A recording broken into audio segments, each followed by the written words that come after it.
Yes, they rob and sold out to the merchant ships. Minutes after they took out from the bottomless pit, my hand was made strong by the hand of the Almighty. We forward in this generation triumphantly. Won't you help to sing these songs of freedom? It's all I ever have. Redemption songs, redemption songs.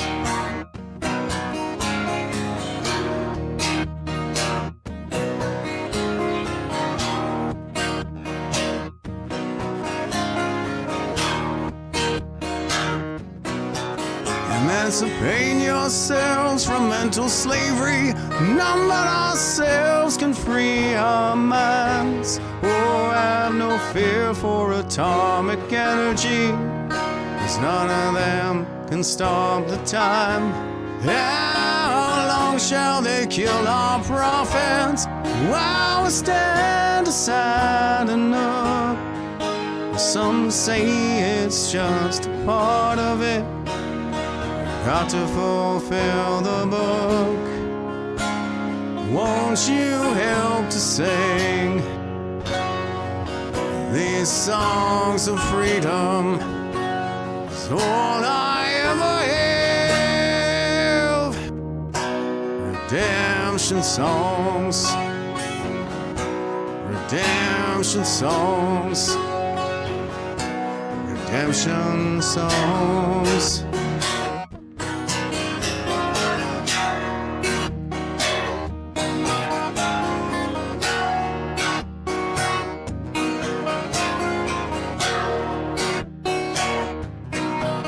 Emancipate yourselves from mental slavery. None but ourselves can free our minds. Oh, have no fear for atomic energy, 'cause none of them can stop the time. How long shall they kill our prophets while we stand aside and look? Some say it's just a part of it. Got to fulfill the book. Won't you help to sing these songs of freedom? It's all I ever have. Redemption songs. Redemption songs. It's all I ever have. Redemption songs. Redemption songs. Redemption songs.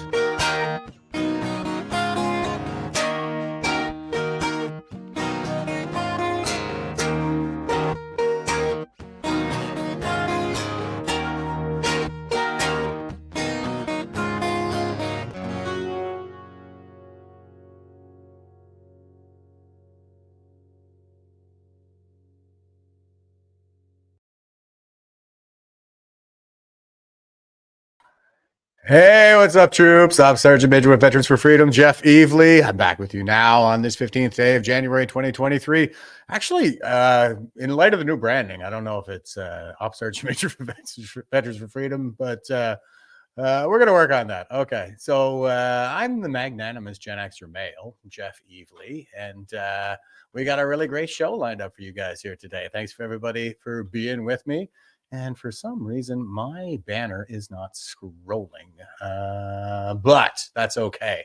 I'm going to go ahead and say good morning to everybody as per usual. And Susan is here. And what do you guys think of the new branding, by the way? I dig it. I really like we got a couple of people behind the scenes here, great people that did some awesome work on the new branding, and I'm pretty stoked about it. So this is the new show. This is Radical Candor. And I'm your host, the magnanimous Gen Xer male, Jeff Evely. And Susan is here saying, hey, Jeff, brother. Hey, Susan, good morning to you. And Dale is saying good morning. Good morning, Dale. Century 2020 on YouTube is giving us the triple slashy right back at you. Derek, how you doing, brother? Morning and happy birthday, Diagolon, triple slashy. So Diagolon's birthday must be the anniversary of when Jeremy made the comment about the super country going from Florida up to Alaska and taking the prairie provinces with it and stuff like that. All the places where mask mandates and the like were least restrictive. Sounds like a pretty good idea to me. But Rob is here saying, good morning, Patriots. Happy Monday. Love the new branding. All right. Thanks for the comment. I appreciate it. Patricia says, morning, guys. Nice intro. Yeah, thanks, Patricia. I appreciate that. Kelly says, hi from frozen Saskatchewan. Oh, I'm sorry to hear that. Yeah, the prairies are always kind of taking it the worst. I'm out here in Nova Scotia, and believe it or not, it's actually the country's warmest province. Not that there are not warmer places in BC, for example, but there's no northern Nova Scotia like there is in BC. So, and we're pretty close to the Gulf Stream, so it's not like Newfoundland. Man, oh man, I actually set fire to a snowblower one time when I was living in Newfoundland. They get so much up there, but around here I just have a light dusting, and it's pretty chilly out there this morning, so not too bad, not too bad. Dale is saying good morning, and Rob is saying I'm freezing right along with you, Saskatchewan. And Christine is saying hi from Ontario, and Stephen says morning all. Trenton, Ontario, listening in. Oh, Trenton, right on. We're really proud of the guys at the Trenton Air Force Base there for tearing the tampon machine off the wall. So shout out to CFB Trenton. All right, Island Jason says good morning, giving us the triple slashy, and Andrew is here saying good morning. Good morning, Jeff Evely. Good morning, troops. Good morning, Dags. Good morning, Patriots. Triple slashy. Have a blessed day. Thank you very much. Tawny is here saying morning. Hi. Hello. Good morning to you, Tawny. Thanks for being with us. And Terry is saying good morning from Ontario. Ron is here saying good morning, giving us the triple slashy. Good morning to you. And Debbie is here from Tabor, Alberta. Special appreciation to those Westerners for being with us for so early. And Darlene says, good morning, everyone. Tuning in from New Brunswick, giving us the hearts and shared out, as Patricia is saying, share, share, share. Yes, please, guys. I need all the help I could get. I did a pretty decent job of sharing it out this morning, but I am the worst guy for not promoting my own stuff. Please give us the assist with that there. Marion says, good morning, everyone from Unterrible. Unterrible indeed, but it does have good motorcycle riding. And over on Rumble, I got Douglas was the first one on the board this morning saying, good morning, Jeff. So good morning to you. And Terry, one of my most favorite of all boomers, is saying, hello, all. Heavy white stuff falling here in P Sound. And he says the new branding is great. Hopefully, same old Jeff. Yeah, it is the same old Jeff. And with that, I think we'll go ahead and dive right into basically the same old format, guys. Not much has changed here. But yeah, just in case you missed it, we are doing some rebranding and stuff. We brought a bunch of other veterans who are also content creators on board with V4F. So it's going to be V4F TV moving forward instead of just the V4F podcast and me. And I'm going to have my own podcast. Doing the same thing that I've always done, just under the banner of V4F TV with my own show, which is Radical Candor. And just in case you missed the disclaimer in the intro there, these opinions are my own. So all of you pussies out there that are always emailing Drew about something I said, like, come at me, bro, because I have a Twitter, and it's jeff@veteransforfreedom.ca. If you're too chicken to do that, that's fine too. I welcome it. So here is Henry Kissinger with our quote for the day. And he was the Secretary of State to Nixon, and prior to that, he was the National Security Advisor. So widely cited when it comes to, global security threats and stuff like that. And also probably a war criminal, especially according to Christopher Hitchens. He did a whole book on that called The Trial of Henry Kissinger. So check that out if you're interested. And he says, who controls the food supply, controls the people, who controls the energy, can control the whole continents. Who controls money can control the world. Yeah, I think we're getting a really good sense of that now. I don't know if that was so much prescient as it was aspirational in his case, but I do think that we're getting a really good sense of the situation that we're in globally. Like, we've lost sight of that. We've enjoyed kind of an era of relative peace over the previous decades. Even though we had the war in Afghanistan and Iraq and stuff like that. But now it just kind of seems like the whole globe is on fire. And I think people are getting a better sense of the fact that the world is a dangerous place. Okay. It is not the case that we can just kind of import the third world into the first world, and then the third world becomes the first world. In fact, it's the opposite. So import the third world and we become the third world. Okay. And here's our meme for the day. And this is in light of Woke Wayner, General Iyer, the Cuck of Defence Staff, announcing his retirement for this summer. And he was the worst of all Cuck of Defence staffs. And that is really saying something. And I say that because of he did more than the rest of the boomer generation combined to decimate the ranks of the Canadian Armed Forces, particularly with the vaccine mandate, and also with all this communist indoctrination that is currently ongoing in the Canadian Armed Forces in the effort to turn the military into Antifa. So I don't know what these characters are called, these cartoon characters. I'm kind of like an old person. So, but there's like this, little cartoon guy here, and he's got the Cuck of Defence Staff's rank on. This is the 4 leaves that represent the top general in the Canadian Armed Forces. It's the highest rank in the military. And there he is. He's wearing his rank, and he's standing there with a big smile on as the balloon or bubble is floating towards him. And it says retirement on that balloon and or bubble. And as that is floating in, he's got this other kind of blob-like monster coming in behind him, and he's scooping him up into his arms like he's about to get devoured. And that monster is labeled Valor Law. Yes, indeed. I hope he gets sued into a lifetime of poverty, and he ends up in a bread line somewhere in Edmonton. So, okay, here he is, Woke Wayner himself. Yahoo News says this is courtesy of CBC through Yahoo News, I guess. General Wayne Iyer stepped down from position as Canada's top commander. Well, stepping down. Yeah, stepping down. So he announced it for this summer. And just a heads up, guys, like this is good news, of course.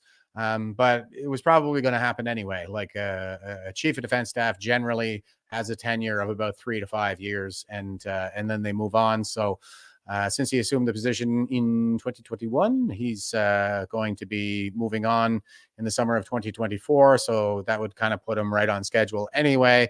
And I'm sure he is unrepentant for all of the damage that he has caused. But we'll wait and see what comes out of Valor Law there. I am optimistic for that. Okay, so here is the article. Canada's top military commander is headed for the exit. General Wayne Eyre, chief of the defense staff, has confirmed his plans to retire this summer, the Prime Minister's office said in a media statement Friday.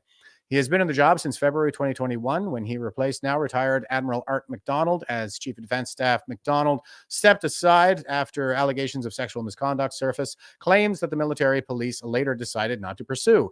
Yeah, that's kind of what the Trudeau regime did. I think, with Jody Thomas running point, she was Deputy Minister of Defense at the time, and she ended up getting that promotion to go be the Prime Minister's National Security and Intelligence Advisor, even though she had no qualifications for the job. But what qualified her is that she was absolutely ruthless and corrupt, and probably sidelined all of the generals who were next in line for the Chief of Defense Staff position with allegations of sexual misconduct in order to get the guy who was willing to do anything, including imposing that vaccine mandate, including subjecting the entire force to the gene therapy experiment, decimating people's health, destroying lives. He would do all that just to get that status of having been the Cuck of Defence Staff himself. So that seems to be what happened, is they sidelined all the guys who would not have done that in order to get the guy that they wanted, so they could use all the greatest Canadians alive as guinea pigs. Okay, continuing with the article. Eyre, the former commander of the Canadian Army, took over in an institutional crisis as many senior leaders of the armed forces faced allegations of inappropriate behavior. Quote, as Chief of Defence Staff, General Eyre helped stabilize the Canadian Armed Forces during a period, stabilize my ass, during a period of turmoil, and led the institution in responding to many security crises and challenges facing our country and the world. Close quote. Prime Minister Justin Trudeau said Friday in a media statement. Quote, General Eyre championed efforts to modernize the CAF's capabilities, rebuild its readiness, and make it an inclusive and respectful organization, that means communist, that attracts and retains talent from all segments of Canadian society while continuing to deliver operational excellence, close quote. Defense Minister Bill Blair also paid tribute to Eyre in the same statement. Quote, General Eyre has always served Canada with tremendous determination and professionalism, close quote, Blair said, except when it comes to giving that illegal order. You know how the Military Grievance External Review Committee determined that the vaccine mandate was an illegal order and violated Section 7 charter rights. So professionalism, my ass. Quote, his leadership, both as Chief of Defence Staff and during his many years of service, has been critical. In his many tours abroad and here at home, he has helped the Canadian Armed Forces navigate through some of the most challenging of circumstances, close quote. Eyre said in a media statement that he's been extremely proud to serve in the top military job as a member of the Canadian Armed Forces for 40 years. That's way too long. Nobody used to serve for 40 years in the Canadian Armed Forces. And that is the problem that I'm seeing, is that like the boomer generation has just hung around for decades, and they didn't have any experience at war when they were young, and so they tend to underappreciate the kinds of challenges that those of us who did go end up facing. And that's why we have a veteran suicide crisis, not with the older generation, but with Gen X and potentially bleeding into the millennials. People shouldn't be in the military. Like a career, okay, you can do a military career, but it's your public service. You do your service, and then you come home, you get out of the way, you make room for the fresh blood coming up behind you to continue advancing, moving that ball down the field. Okay, let's see how long this thing is. Okay, next paragraph, quote, it has been an honor to serve as the Chief of Defence Staff at a pivotal time in our history, at a time that has been characterized by persistent crises and challenges and an unrelenting demand for CAF support, close quote, Eyre said. Quote, In all, the members of the CAF have delivered magnificently, and their commitment to serve our nation is a continued source of inspiration. I continue to be extremely proud of them, close quote. Although there is no term limit, the country's defense chief typically serves for roughly 3 years. Ayer has been increasingly vocal at the challenges facing the Canadian military, including an acute shortage of personnel, which he caused. By and large, I mean, it was already headed in that direction, but holy smokes, did he ever do everything he possibly could to exacerbate that with the vaccine mandate and the communism?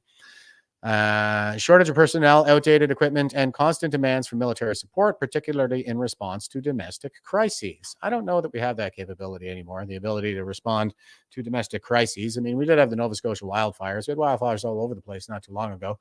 And it used to be the case that, we would bring in the Army and the reserves to help out in that stuff, but I don't think we have any anymore. So, all right. And Armor of God is saying Ayer should be charged with treason. Yeah, the whole lot of them should, really. Everybody that's involved in manufacturing this crisis for us. Okay, so here's Globalist News, and this is the title is Canada Top Soldier Voices Concerns Over Strength of Canadian Military. So this was the kind of thing that he did say. Check it out. Oh, hello, sound. Alarm over the actual strength of our country's defense capabilities. In an interview for the West Block, Chief of Defence Staff General Wayne Eyre voiced his candid concerns over the current state of Canada's military, one that's grappling with dwindling personnel numbers and aging equipment in the face of escalating global threats. Here's what he told our Ottawa Bureau Chief, Mercedes Stevenson.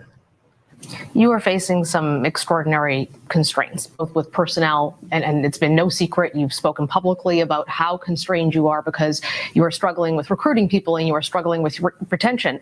We know you're struggling with equipment too, whether it's that we only have 4 tanks we can really send and feel secure about our own supply, to things like a ship, the HMCS Summerside, which took on water last week after a sea valve failed, a very old ship, concerns about Navy equipment, concerns about whether or not the Army is going to get the equipment it needs replaced, concerns about airplanes and whether or not the CF-18s can keep flying. What are the limitations that you're facing right now with equipment and personnel, meaning for what you're capable of actually doing? Everything she's talking about could be summarized as boomer hand-me-downs. So it comes down to readiness. And what I mean by that is our ability to respond at speed and at scale with the right capabilities. You know, we can still respond pretty fast, but are we big enough for what the requirement is?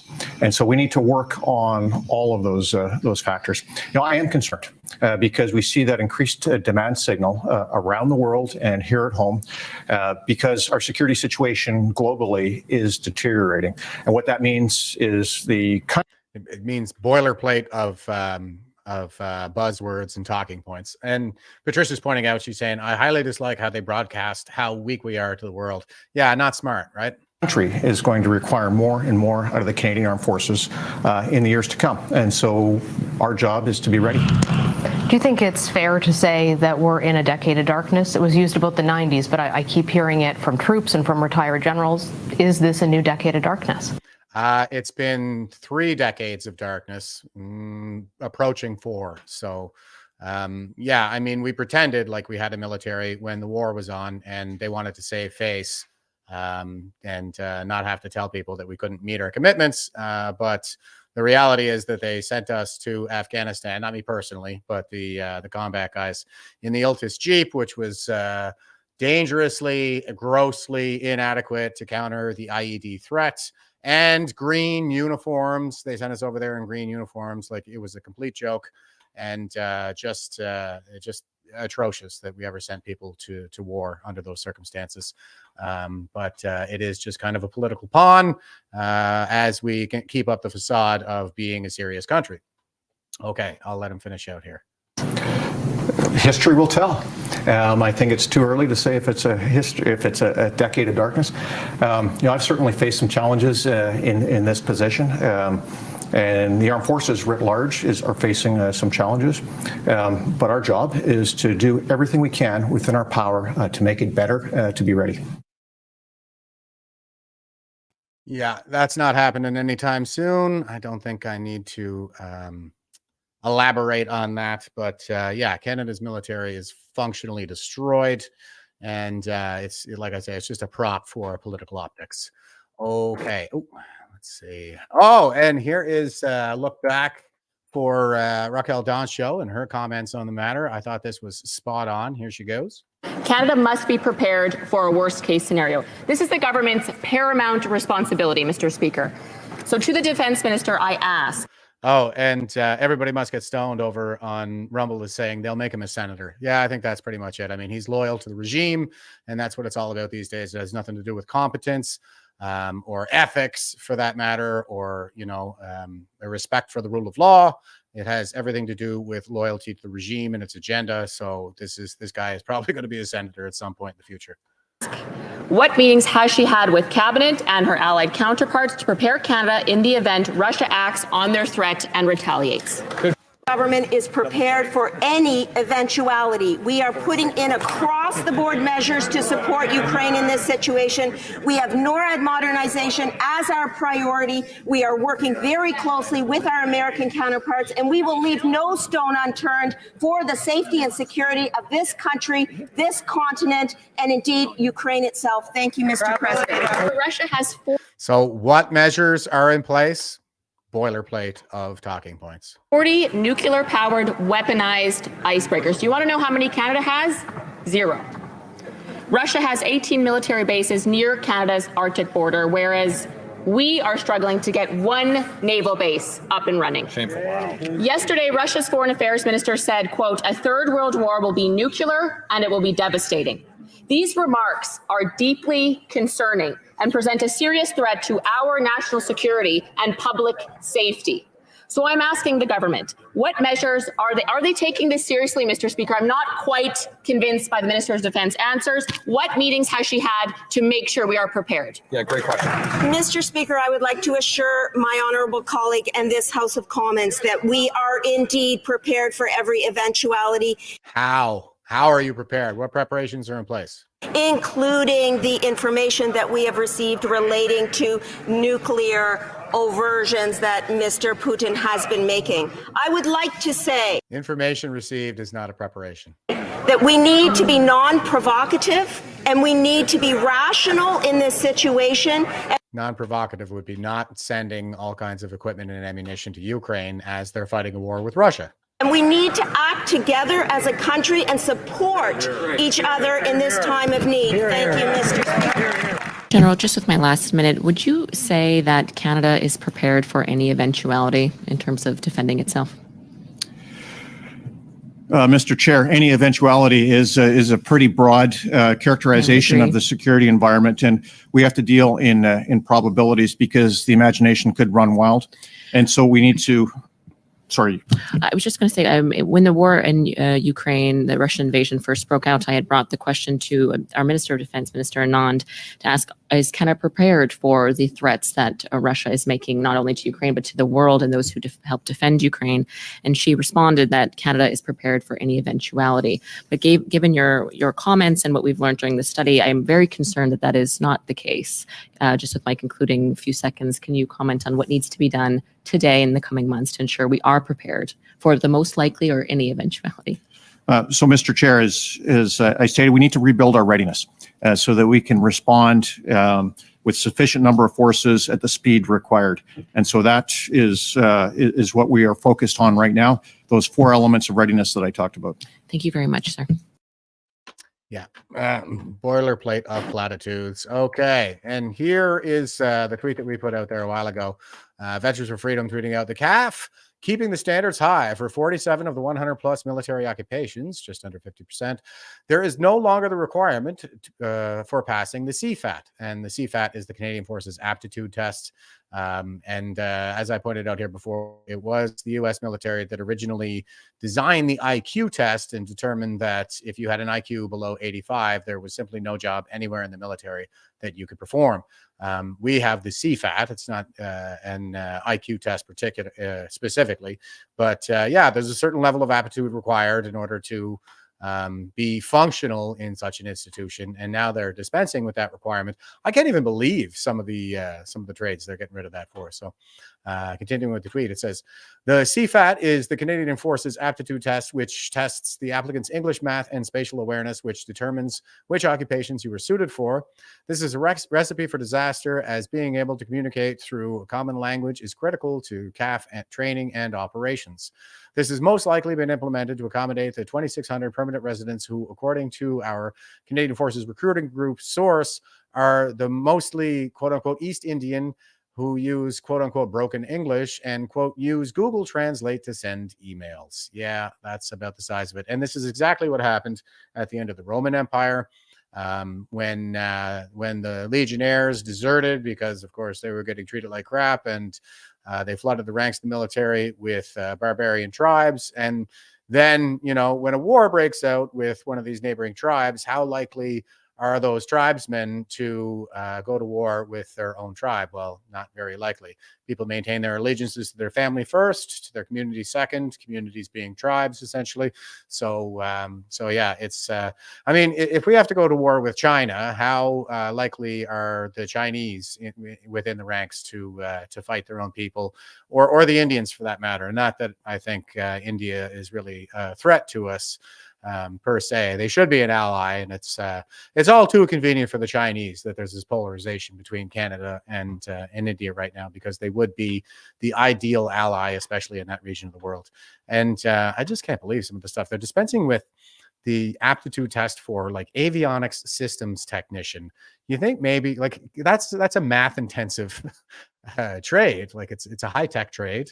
I worked in a high tech trade. I don't think I see my trade on here. Yeah, I was an aerospace telecommunications and information systems technician. So these are like math intensive training courses, and if you don't have the problem solving aptitude, then you're not going to be successful at all. So I don't think that's a metric that they're using anymore. Their success, competence. I did a podcast last week. It was competence must prevail, and that was Elon Musk's take too. But that's what's being set by the wayside. So politics can take precedent, and optics, and these kinds of things. Okay, I went looking for the interview that Air did when he was grilled about the vaccine mandate and how many people were actually leaving the ranks because of his leadership, and saying this is not the institution that I signed up to serve anymore. And he said, oh, well, they're not team players, and they're disloyal and all this stuff. And here's what I found. Here is CTV News, and this video is no longer available. Please select another video. So down the memory hole it goes. He's the guy who destroyed the CAF, and everybody's out there giving him the golf clap and singing his praise as he rides off into the sunset to take his nice cushy job in the Senate, no doubt. So here's Maxime Bernier. This is a look back again. It says he's retweeting the National Post. Title is First Reading, the Canadian Military's All-In Embrace of the Far-Left Anti-Oppression Dogma.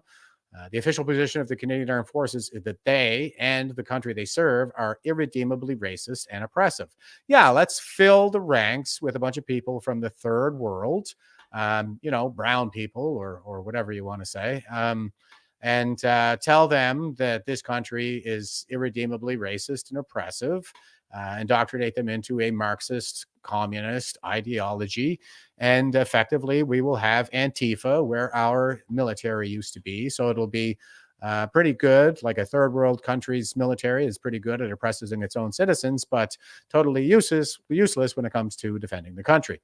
Okay, so here's Maxime Bernier tweeting about this, and he says, memo to any foreign country that wants to invade Canada: come just say what you want to liberate us from colonial oppression, and no one will stop you. We don't have an army to defend us anymore. It's been taken over by a bunch of woke crackpots and sissies. I just love the way he uses these words. This is the kind of candor that I'm always advocating for. I think this is how we win. Like the sissies, they can't take it. So the Canadian Military Journal's latest issue is devoted to arguing that the Canadian Armed Forces must be remade via an, quote, anti-oppression framework, close quote, of, quote, feminist, decolonial, critical race, queer, critical disability, and critical political economy theories, close quote. And all this, when you see the critical in there, that is a postmodernist term, and postmodernism is really just repackaged Marxism. So critical race theory, critical queer theory, the queer gender theory, third wave feminism, all that stuff are functionally just Marxist praxis. So that's Marxism applied to a population, a brainwashing operation, essentially. So here is Hassan. Moving into other news here. I mean, speaking of the kinds of threats that we faced in the modern environment, we have Hassan tweeting out, he says, breaking, Montrealers rally at Foreign Affairs Minister Melanie Joly's home to call for an end to Canada's military and diplomatic support for Israeli genocide. So here's what that looked like. That gave us a state. This is her personal residence. This is her home. So, as we know, settler colonial states support settler colonial states. As we stand on unceded Kanien'kehá:ka territory, let us never forget the ongoing settler colonialism of the nation we live in, as we fight for the end of settler colonial violence everywhere. That gave us a state. Oh, hi, Deanna. Yeah, I know what you're talking about there, and that guy's a coward. I'm not chasing him; he chases me all over the place. And that's the thing about cowards, is once you stand up to them, they just start crying and running away. Okay.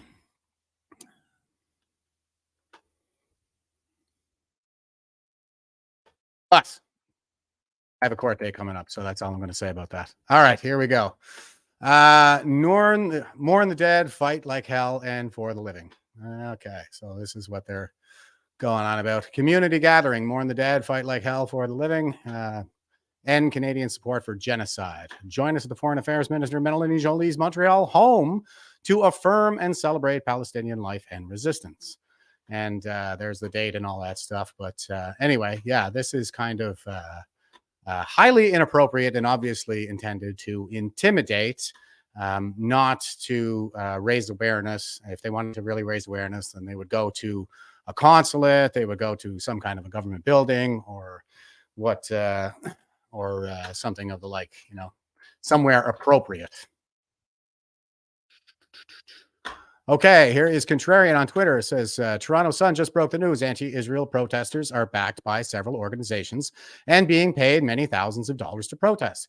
How should they be dealt with now? Well, Deanna, how much are you getting paid? Anyway, it says, you look like a tiny man who lost control. Yeah, I am always in control. And anyway, if I were out of control, then I think the situation would be a hell of a lot much worse. And she says, did you teach you that control in the army? Actually, I wasn't in the army. So no, that's a matter of self-discipline. But, when you go out there making tacit threats about people's kids, you can expect a similar response from any red-blooded man. So, but you wouldn't understand that, of course, because you're just a commie. So you value weakness and perceive any sign of strength as somehow a loss of control or psychosis. But that's all projection. I mean, we all know you're psycho. I show your clips on here all the time, and you're paid, right? This is what the Toronto Sun says. You get all kinds of money for doing this kind of thing. So here's the Toronto Sun. Follow the money. In any scandal, you see who's paying, who's benefiting. The Sun followed the money and broke the news. Anti-Israel protesters are getting paid to protest. These protests are big and cause chaos across Canada. They look professional, but that's because the protesters are basically actors. A BC group called the Plenty Collective has been distributing thousands to people to show up at anti-Israel rallies, as much as $20,000 a month. They show up with vans stocked with professional signs, banners, and flags, and the organizers wear uniforms and provide food and drink. The scam has been happening across the continent. Sources told The Sun protesters in Montreal are also being paid. In the US, too, a millionaire tech mogul has bankrolled multiple pro-Palestinian protests since last year. We've got the evidence. Many anti-Israel protesters are just actors. Media and government need to pull back the mask and expose who is really paying for the performance. Follow the money. In any scam. So there you go. Deanna Sharif is being paid by these leftist organizations, and they're the kind of people who go around threatening people's kids. So it's not hard to tell who the good guys are in this fight.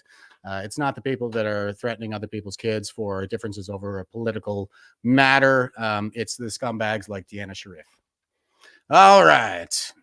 Here's True North, and title is Politician Who Decried Convoy Complains About Pro-Palestinian Protesters Getting Ticketed. In an Ottawa NDP politician who called for a crackdown against the Freedom Convoy is complaining about the noise bylaw tickets being issued to the pro-Palestinian protesters. You see how weak these people are?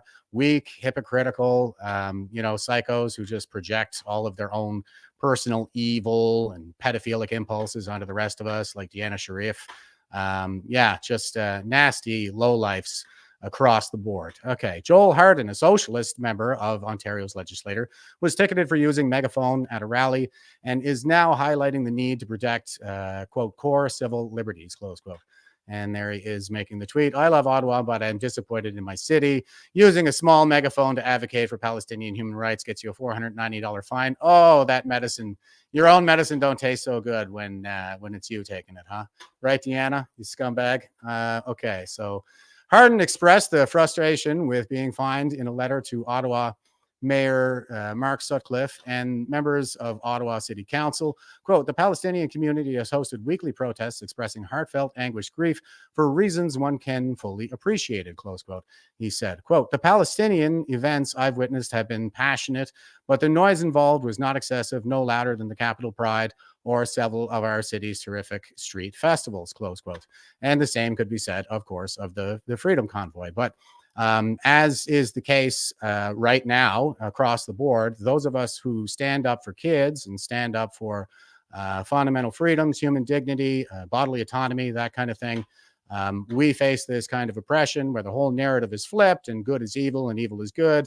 And, self-righteous narcissists like Deanna Sharif, who are ugly and need to lose weight and somehow totally self-satisfied, despite their obvious stupidity, they get to feel like they're the good people because the evil people in charge said so. And obviously they're brainwashed, mindless zombies. So they just believe everything they're told. Harden urged the city to, quote, ensure people can speak their mind reasonably without repercussions, close quote. Quote, we have shared interest in community and safety and ensuring Ottawa is a place where core civil liberties can be protected. Oh my God, these people like Deanna Sharif, they are just galling. Like, talk about a bunch of losers. Okay. The tickets in question were handed out to a large pro-Palestinian protest held on December 30th in the Canadian capital. Many were quick to call out the socialist MPP's hypocrisy, given that he had been a staunch opponent of the Freedom Convoy. Harden referred to the convoy as an, quote, occupation, close quote, and suggested it had anti-Semitic elements. Now, obviously, this is projection. This is the kind of projection that psychos engage in. Psychos like Deanna Sharif, where they're always projecting their own evil onto the rest of us. And it is they who are the anti-Semitic ones cheering on the raping and massacring of Jews in Israel out there in the streets. And then they cry when they're expected to live up to the same standards as the rest of us because they are so weak that they just can't handle any challenges. And, they expect everybody else to just kind of always do for them because, they're weak, low-life scumbags, stupid, fat, ugly, and nasty, nasty people like Deanna Sharif. Okay, and quote, we have now anti-Semitic and white nationalist flags being flown around town, close quote, said Harden in a February 2022 letter denouncing the convoy. Carleton Progressive Conservative MPP Goldie Gamari took to X, formerly Twitter, to ask Harden, quote, why the double standard? Does the law not apply equally to everyone? No, the people in the cult don't have to follow the laws. And the laws will be imposed on the rest of us, so-called laws, with the iron fist, of course, because it's about oppression. Gamari's colleague, Nepean MPP Lisa McLeod, also criticized Harden. Several ex-users also called out the Ottawa MPP. Quote, so Ottawa's hypocrite MPP Joel Harden wants immunity for protesters he agrees with, but fines for those he doesn't. Hypocrisy has another name, Joel Harden, close quote, said one user. Quote, that ticket was probably for his own protection. Megaphones had been known to instigate unprovoked assaults against MPP Joel Harden in the past, close quote, said another. This was the reference to Harden appearing to injure himself with his megaphone while counter-protesting parents opposed to gender ideology in 2023.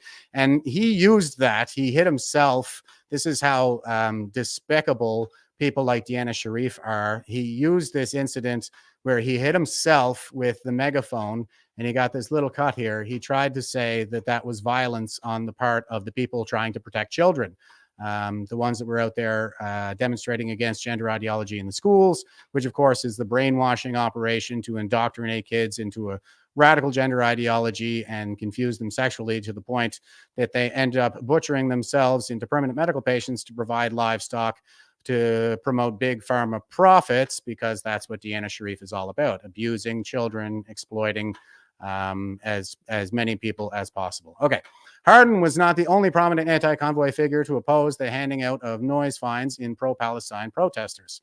Ottawa lawyer Paul Chump, who helped obtain an injunction against honking during the convoy and who is now involved in a $300 million lawsuit against the convoy's organizers, said the ticketing of pro-Palestinian protesters is, quote, unacceptable, close quote, and then, quote, affront to our deepest and most important democratic values, the rights to freedom of expression and freedom of assembly, close quote. Okay. Champ defended his position in a statement at True North, noting that he is a supporter of protests that, quote, can be noisy and disruptive and cause inconvenience, close quote, but that, quote, there are limits, close quote. He says the convoy crossed that line, but not the December 30th pro-Palestinian rally. Speaking of crossing lines, what do you think about guys who tacitly threaten people's children? You think maybe that's a line you don't want to cross in your so-called political activism? I mean, that seems to move more into the terroristic kind of realm there. So yeah, there are some lines that you don't cross. You know, if you're just kind of a scumbag who goes around stalking all kinds of seniors and you know, like Mike Roomey there. This is the abominable pedophile that Deanna Sharif is advocating for right now. He's 6'8", 275, something like that, and a big baby and a coward. And he goes around stalking all of the seniors who try to protect children in Sydney, Nova Scotia here in Cape Breton, because he's all about butchering as many children as possible. And you know, when he's faced with a real man, all he does is cry and run and call the cops, like just despicable, weak, low-life exploiters. They're the nastiest, most disgusting people, like Deanna Sharif. And I don't think there is a more disgusting human anywhere in Canada than Mike Roomey. Okay, here is the rest of the article. Quote, the protest for a ceasefire in Gaza was a classic protest, close quote, he said. Quote, a few thousand people marched down some streets with signs and they were chanting and singing as they walked. Some people were using megaphones to direct marching in crowds and chants. Some streets were obstructed, but the entire march lasted only 2 to 3 hours, close quote. Chump said if the convoy had lasted 3 hours instead of 3 weeks, it would have been reasonable. Now, how long have they been out there advocating for the rape and massacre of Israeli citizens? A little more than 3 weeks. And again, these are the people who cross every line. They have no scruples, no morals, no spine at all. They're bullies. You know, that's why they stalk seniors and threaten children and advocate for the sexual butchery of children, because the more exploitation, the better for people like Deanna Sharif. University of Ottawa law and epidemiology professor Amir Ataran and Horizon Ottawa director Sam Hirsch, who both vehemently opposed the convoy, also criticized the finding of pro-Palestinian protesters. Yeah, okay, and there's a couple of tweets there, but you get the idea. There's a double standard. Rules for thee and not for me. The oppressor class will exploit and abuse the law, disregard the highest law in the land, of course, the charter and every human rights law in the book, in order to satisfy their bloodlust, but when it comes to those of us who stand up for children, they just project all of that evil onto us, like Deanna Sharif. And here's Wide Awake Media, and they say, when Klaus Schwab's mentor, the late Henry Kissinger, said it was, quote, a grave mistake, close quote, to import so many people of totally different cultures and religions into the West because of the tensions that arise as a result of that, you can be absolutely certain that this was the plan all along.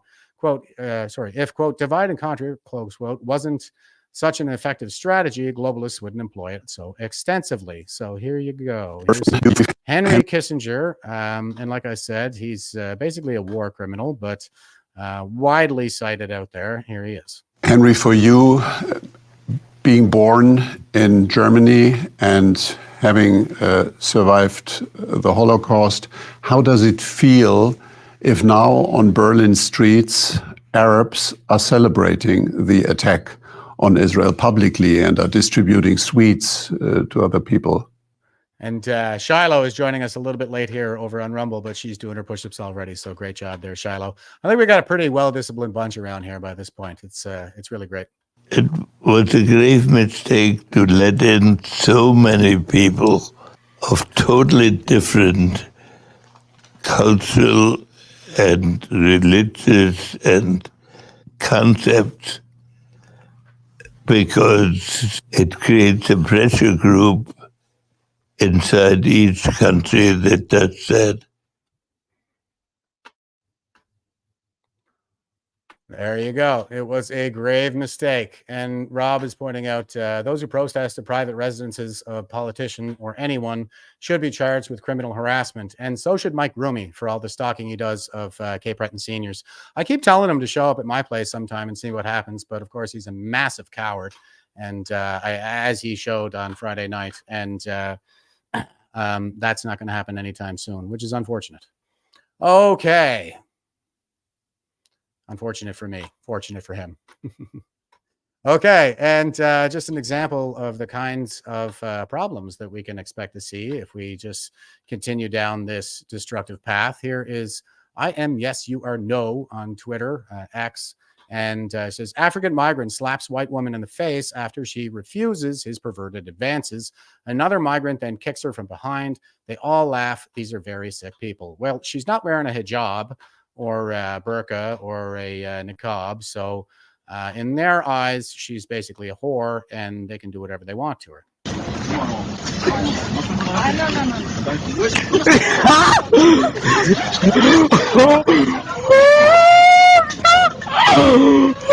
Ça vraiment c'est du loup. And dumbass Deanna's over there saying, like white guys don't do that fucking shit. Well, I'd like to see the video of that. And if you're not familiar with what's happening over there in Europe, what's been going on since the 2015 migrant crisis, then I encourage you to look into it. Because Sweden is now the rape capital of the world and has multiple no-go zones with grenade problems and the whole shebang. But I know that you'll continue to deny these kinds of things because your real agenda is to destabilize the West. And you don't care how many people suffer or how many people get exploited, raped, how many children get butchered because you're evil. Okay. Here is Ashley Simon, and she says, this is the state of the UK. This scumbag deserves the rope, not a slap on the wrists. And she's tweeting out a headline. Who is this? The Telegraph, maybe? Anyway, she's tweeting out the headline here. A Muslim man who raped a 13-year-old girl in the UK was allowed to walk free because he didn't know rape was illegal. Muslim claimed he didn't know rape was illegal, spared prison by UK court. So we can expect to see lots more of that. And I remember a story from, I think it was Australia there a number of years ago, where it was a very similar situation. And the guy was saying, well, she wasn't wearing a hijab. She wasn't a relative. And so I thought she was fair game. And, what are they? They call them women held by your right hand in the Quran, sex slaves. So there is license to take the infidel as sex slave coming from the Quran itself. And, obviously in some of these more backward societies where the only book anybody's ever read is the Quran, then you can expect to see more of that. It's not the case coming from more advanced societies necessarily. We have a lot of Lebanese immigrants and the like that don't seem to be anywhere near as problematic, if at all. But when it comes to some of these other countries where rates of literacy are really low, IQs are low, then we can expect to see more of that. Import the third world, become the third world. Okay, Benny Johnson saying, breaking, pro-Palestinian protesters are attempting to breach the security fence outside the White House. Hey, wasn't January 6th an insurrection?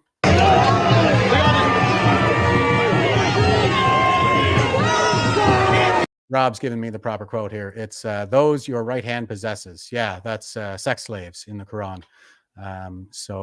Yeah, we can expect to see more people with these kinds of attitudes coming from. Well, I mean, they're talking about bringing all kinds of Gazans in, and they're obviously rapists by and large. Like, there's a lot of support for Hamas coming from Gaza, and the border fence in Egypt is the same as it is with Israel for a reason, and there's a reason why other Arab countries aren't accepting any refugees from there. And as I've shown here previously, there are all kinds of people from like the Emiratis, from to the Saudis, who are saying this is not a good idea, and the West is very naive to think that they understand the Middle East better than we do. There's a better way to handle this situation than just flooding your country with people who advocate for massacres like Deanna Sharif. Break it down! Break it down! I'll drop guns. Yes, of course! The murder of children! You filthy fucking thing! How dare you take that money for yourself, man! You filthy fucking thing!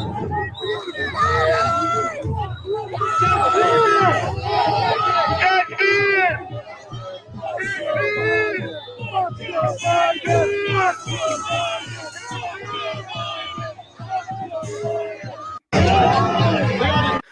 So there you go. This is the agenda to destabilize the West. The supreme art of war is to subdue the enemy without fighting. And that's Sun Tzu from the 5th century BC.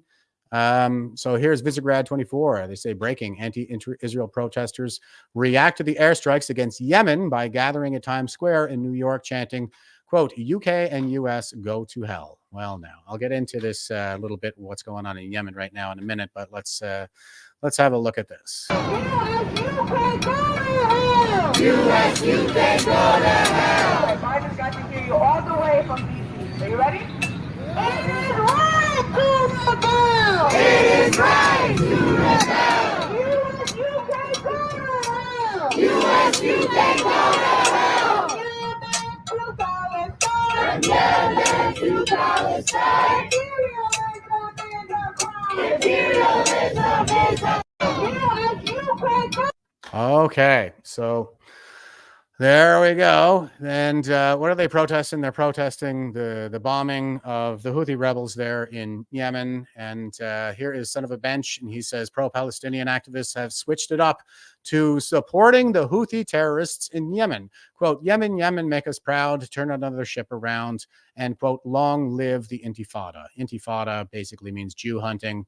And Deanna Sharif is all about that. As you can see, like it is projection.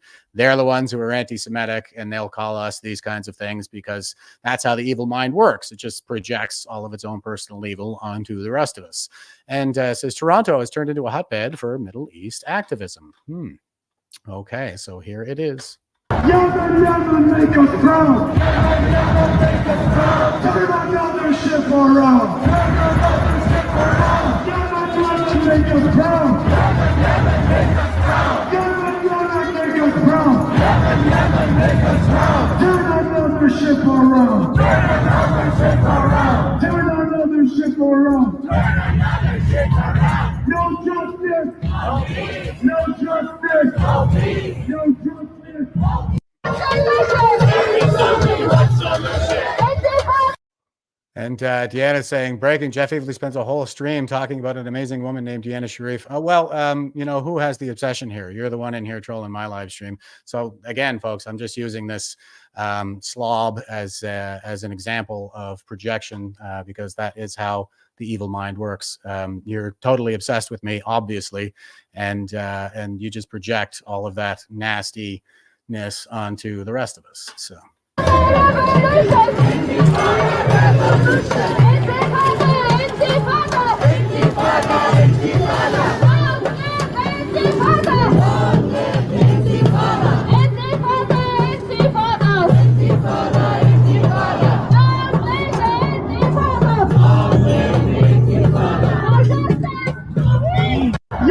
Yemen, make us proud. Okay, so that is Toronto. All right, so here's what's going on.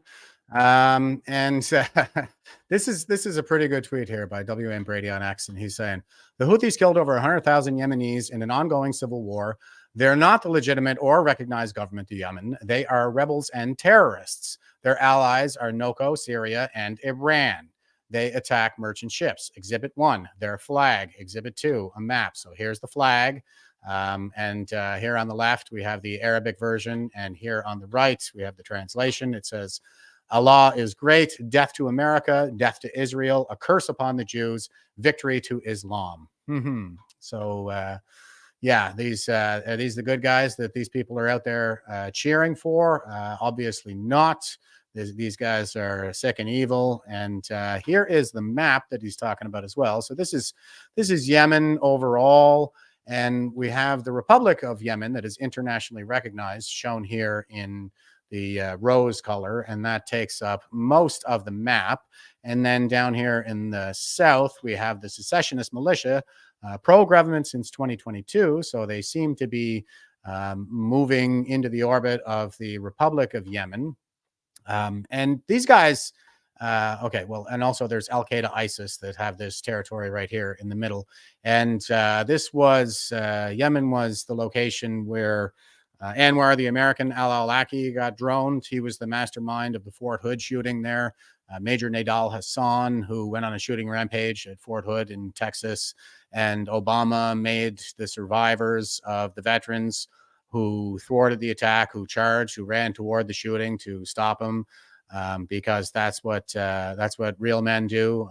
Men that are not like Mike Rooney there, scumbags like that, that Deanna Sharif is in love with. And we have so this is a hotbed for terrorism, is what I'm driving at here. And on the west towards the Red Sea here, we can see that Houthi rebels, Iran-backed, at war with U.S., Israel.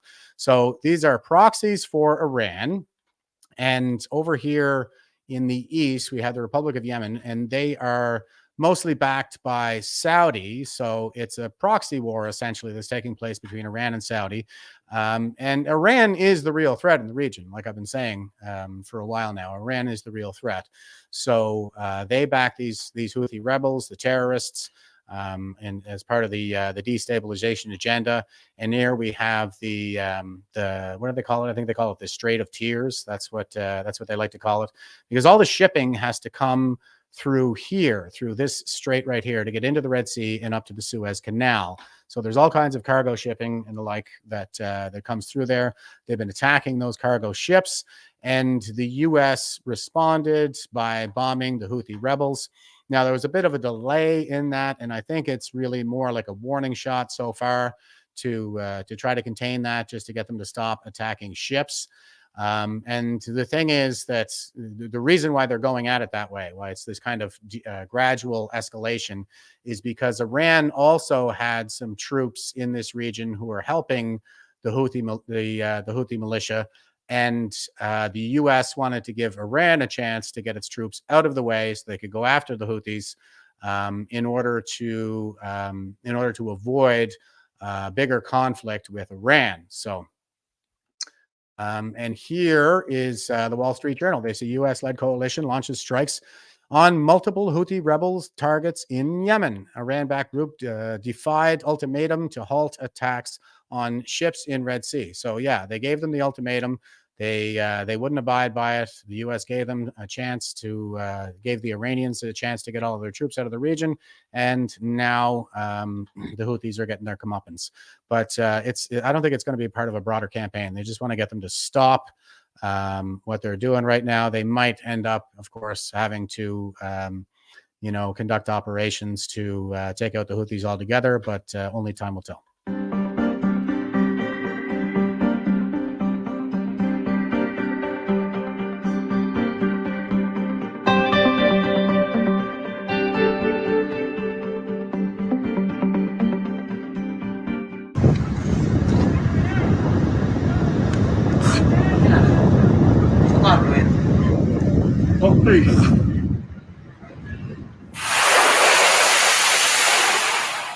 These strikes overnight came about a week after the U.S. and its allies basically gave the Houthis an ultimatum and told them they needed to stop this uptick in attacks on ships passing through the Red Sea, or they would face a military response.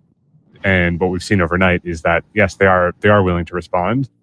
We don't have any initial assessment from the U.S. or its allies with much specificity about what they've hit or how effective those attacks were.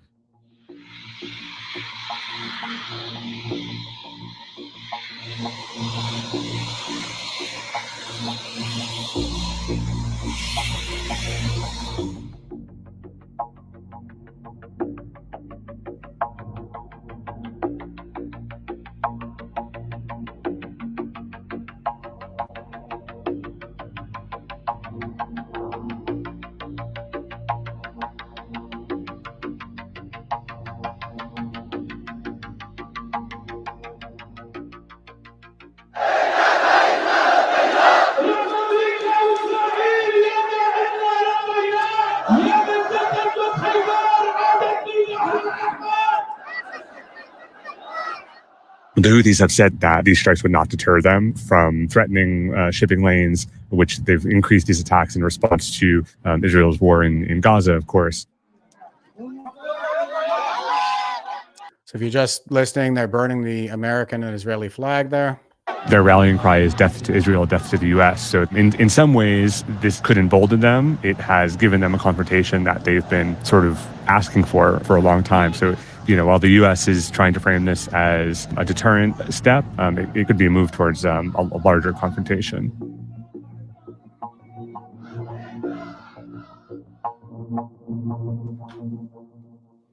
So, larger confrontation pending. And here's another one. I think this is Wall Street Journal again. Yeah, Wall Street Journal again. And they give a pretty good breakdown. It's about 6 minutes. I think I'll go ahead and let it play. But yeah, this is a pretty good summary of the situation and why this is so important to international peace and security. Not that Deanna Sharif would understand that. What's all this stuff you're saying? She's saying, are you proud of all those innocent children and women you offed? I don't know what the hell you're talking about, but that's exactly the kind of stigmatization of service and of strong men who try to protect good people and children that I would expect from a lunatic leftist like yourself, because it's all about destroying the West. And that is the real agenda here. It is to destroy the West and leave people as vulnerable as possible, because you get off on that kind of exploitation. I know. All right, here we go.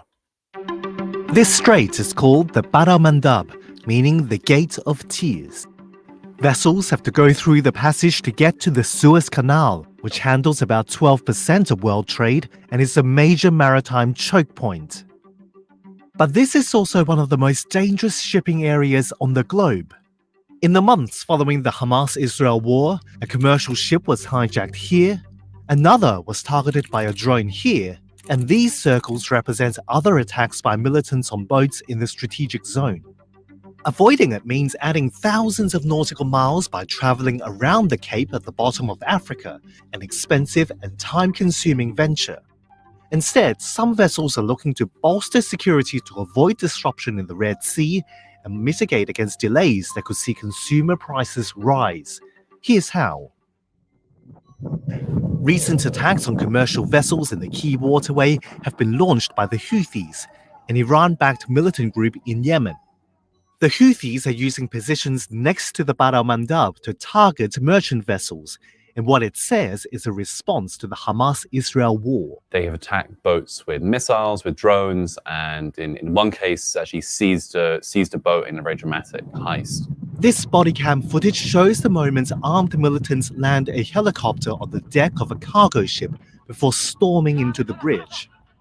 The vessel was traveling on the Red Sea, a vital passage for shipping goods through the Suez Canal from Asia into Europe to the rest of the world. More than 20% of all the containers that move around the world by sea go through Suez, about 10% of crude oil, lots of cars, chemicals, liquefied natural gas, all sorts. But the attacks led major shipping companies including Maersk and Hapag-Lloyd to suspend operations in the area. Instead, they are sending ships via the Cape of Good Hope in South Africa. However, this route is much longer and costs more in fuel. taking on average 43 days, resulting in higher prices for businesses. The Red Sea route, by contrast, takes 34 days. In any war or conflict involving countries with a coastline, shipping companies are faced with a question: do they want to keep on operating in those waters or not? And this is a dangerous industry at times, but some people risk the gauntlet and can be rewarded for doing so. Merchant ships traveling through the region on both routes have faced danger before. This Saudi-owned oil tanker was hijacked far off the coast of Kenya by pirates in 2008. It came amid a spate of other attacks by Somali pirates, complicating Red Sea shipping lanes and forcing the industry to bolster defenses. Vessels constructed barbed wire fencing, dispersed water cannons, and installed high-pitched acoustic devices. Others even worked with floating arsenals, where weaponry could be picked up en route. But those defenses will be largely useless against the attacks being launched by the Houthis. It's the first time that merchant vessels have been targeted by anti-ship ballistic missiles, according to US officials. Some are taking precautions to try and reduce the danger. Some, for example, are turning off their AIS signals. Those are trackers used on vessels to be visible to each other during navigation. By turning them off, vessels are trying to remain undetected. Others have changed their destination signal to a message saying armed guards on board. Shipping companies are also turning to security analysts for advice on dealing with another new threat: drone attacks.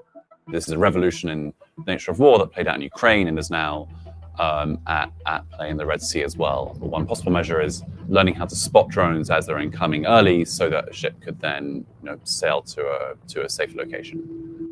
But for now, one of the safest ways for vessels to travel through the waterway is to lean on help from allied militaries. A US-led multinational task force moved to the area in December to escort vessels and shoot down projectiles. However, attacks continued. This footage, released by the Israeli military, is said to show a Houthi target flying over the Red Sea. US officials said among the challenges to striking Houthi targets is that many of their weapons systems are mobile. That's leading to fears of widespread disruption to trade flows that could worsen inflation by boosting prices for goods and energy. Ultimately, if it continues, it will lead to higher prices. The ships that, for example, move containers, they're being tied up for longer on these voyages, so the shipping companies are already charging more per day to charter out their boats to move containers, and that will feed through to consumers. That there's no way that this gets absorbed by the supply chain. The US is looking at different options to try and end the trouble in the waterway. So one is a more forceful military response, measures that could take out the Houthis' military capabilities at their route. Another is diplomacy, and a lot of people say that ultimately the best way to stop this becoming a crisis is to pursue diplomacy. Saudi Arabia, a key US partner in the Middle East, for example, is in talks with the Houthis about ending the civil war in Yemen, halting attacks in the Red Sea, and in turn helping the world continue with global trade could be another item on the agenda during those negotiations. Okay, so gross dumbass Deanna is saying maybe if the West stayed in the West, there wouldn't be these issues. No, no, that is not the case. The West would be very happy to mind its own business. We're looking for partners in prosperity to promote a better world. This has been the case for centuries. And what happened was that Islam came exploding out of Saudi Arabia within 100 years of Muhammad's death. And they had an empire 3 times the size of what the Romans ever did. They collapsed the East Roman Empire. That's what we mean when we say Middle East. We mean the Middle East of the old Roman Empire, and oppressed Jews and Christians in the Holy Land that led to the Crusades in 1095. They crushed Constantinople in 1450, the walls of which had stood for 1,100 years. That is now modern-day Istanbul. That was the East capital of Christendom prior to that led to the refugee crisis into the West that brought the Greek philosophical traditions into the West that sparked the Enlightenment. And Columbus set sail in 1492, like 40, or well, before that, after they took out Constantinople, they turned west and drove all the way into Europe, where they were stopped at the gates of Vienna in 1492 on 9/11. And of course, Spain changed hands multiple times between Christendom and Islam, and Christopher Columbus set out in 1492 trying to reestablish trade routes with the Near East and Far East, because when it was the Roman Empire, I mean, if you go to Afghanistan, you'll find Greek artifacts there, for that matter. So when it was the Roman Empire, they had these trade routes established. They were building partnerships globally to promote prosperity, and they wanted to reestablish trade routes to India in particular, and also China as well. And that was why he initially set out on that voyage. And as we can see, it's basically the same struggle centuries later, where, you know, we just want partners and we want to help build a better world. But there are savages like Deanna Sharif who will tear down the civilized at every opportunity. And so that is what is still going on now, is savages tear down the civilized. And you know, there's no reason for these people to be attacking these trade routes, these the shipping here, and this will affect our prices. So if you want to see higher prices, you want to see Canadians struggling more, more people going to food banks, more people freezing in tents, then you can you can support, you know, all of these savages like Deanna Sharif. Okay, and here is CNBC, and they say Red Sea crisis boosts shipping costs, delays, and inflation worries. Yeah, this is going to lead to more inflation. Okay, so to avoid attacks by Iran-backed Houthi militants based in Yemen, carriers have already diverted more than $200 billion in trade from the Red Sea. The threat of violence is in the key Middle Eastern trade route has already led to longer shipping times and higher freight costs. Adding to the strain, about 20% of vessel capacity isn't being used due to a massive drop in manufacturing orders, according to industry experts. Attacks on ships in the Red Sea continue to push ocean.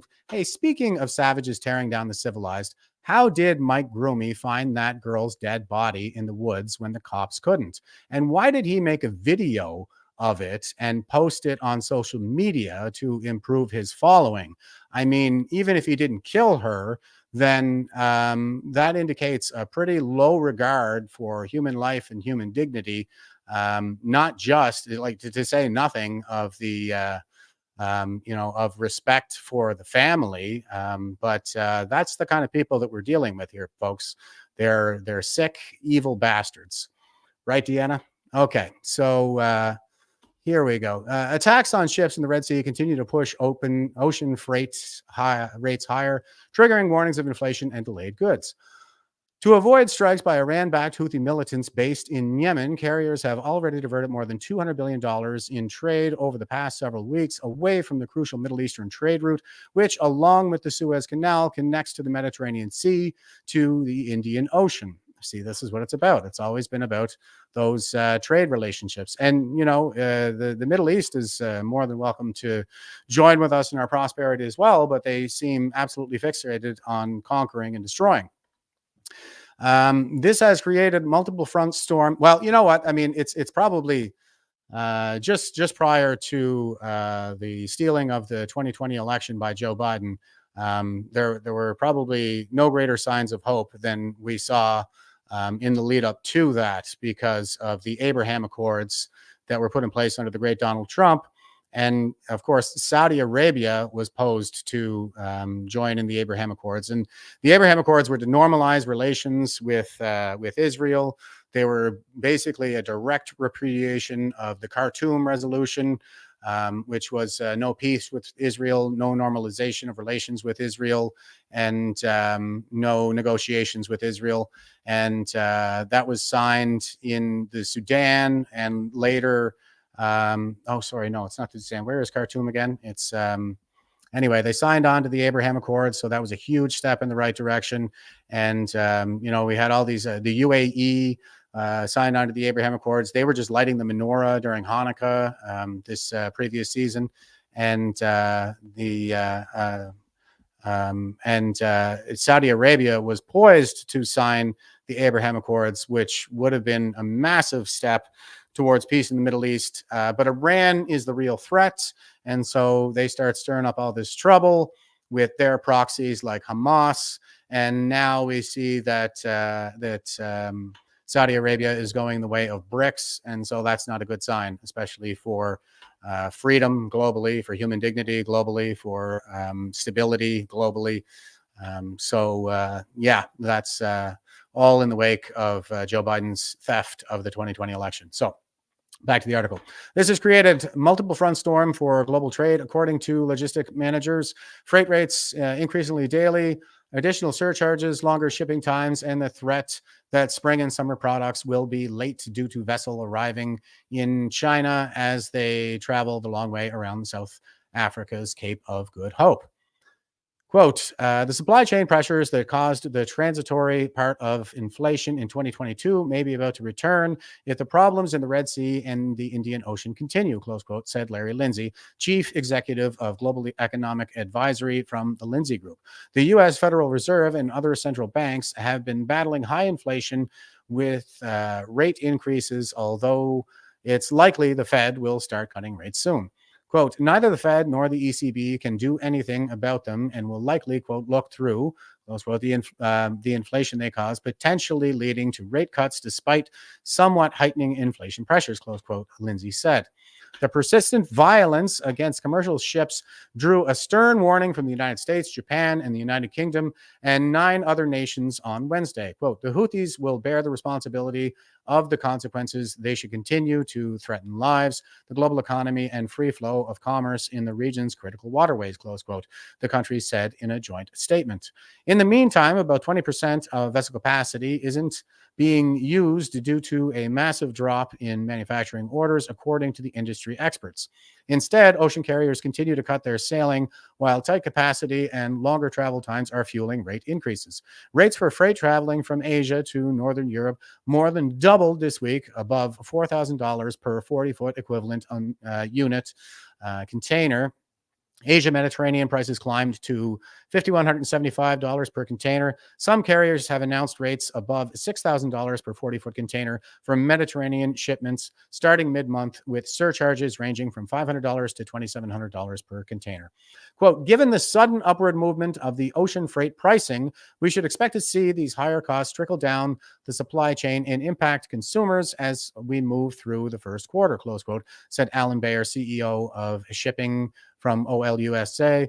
Companies reflecting lessons they learned during the supply chain chaos of 2021-2022 will adjust prices sooner rather than later, he added. Rates from Asia to North America's East Coast have risen by 55% to $3,900 per 40-foot container. West Coast prices climbed from 63% to more than $2,700. More shippers are expected to start avoiding the East Coast and favor the West Coast ports. Likewise, rates are on track to rise again starting January 15th due to previously announced increases. Quote, this is a big deal, and it's been mostly the fall in goods prices that have eased the inflation strain, close quote.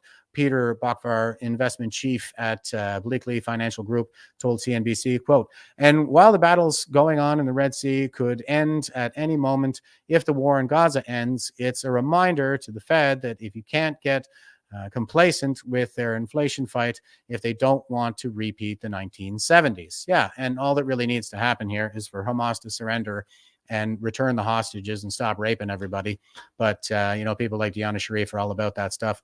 The impact of longer routes, diversion from Egypt's Suez Canal, which feeds into the Red Sea, are hurting capacity. Rerouting vessels around the Cape of Good Hope adds 2 to 4 weeks to a round-trip voyage, according to Honor Lane Shipping, HLS.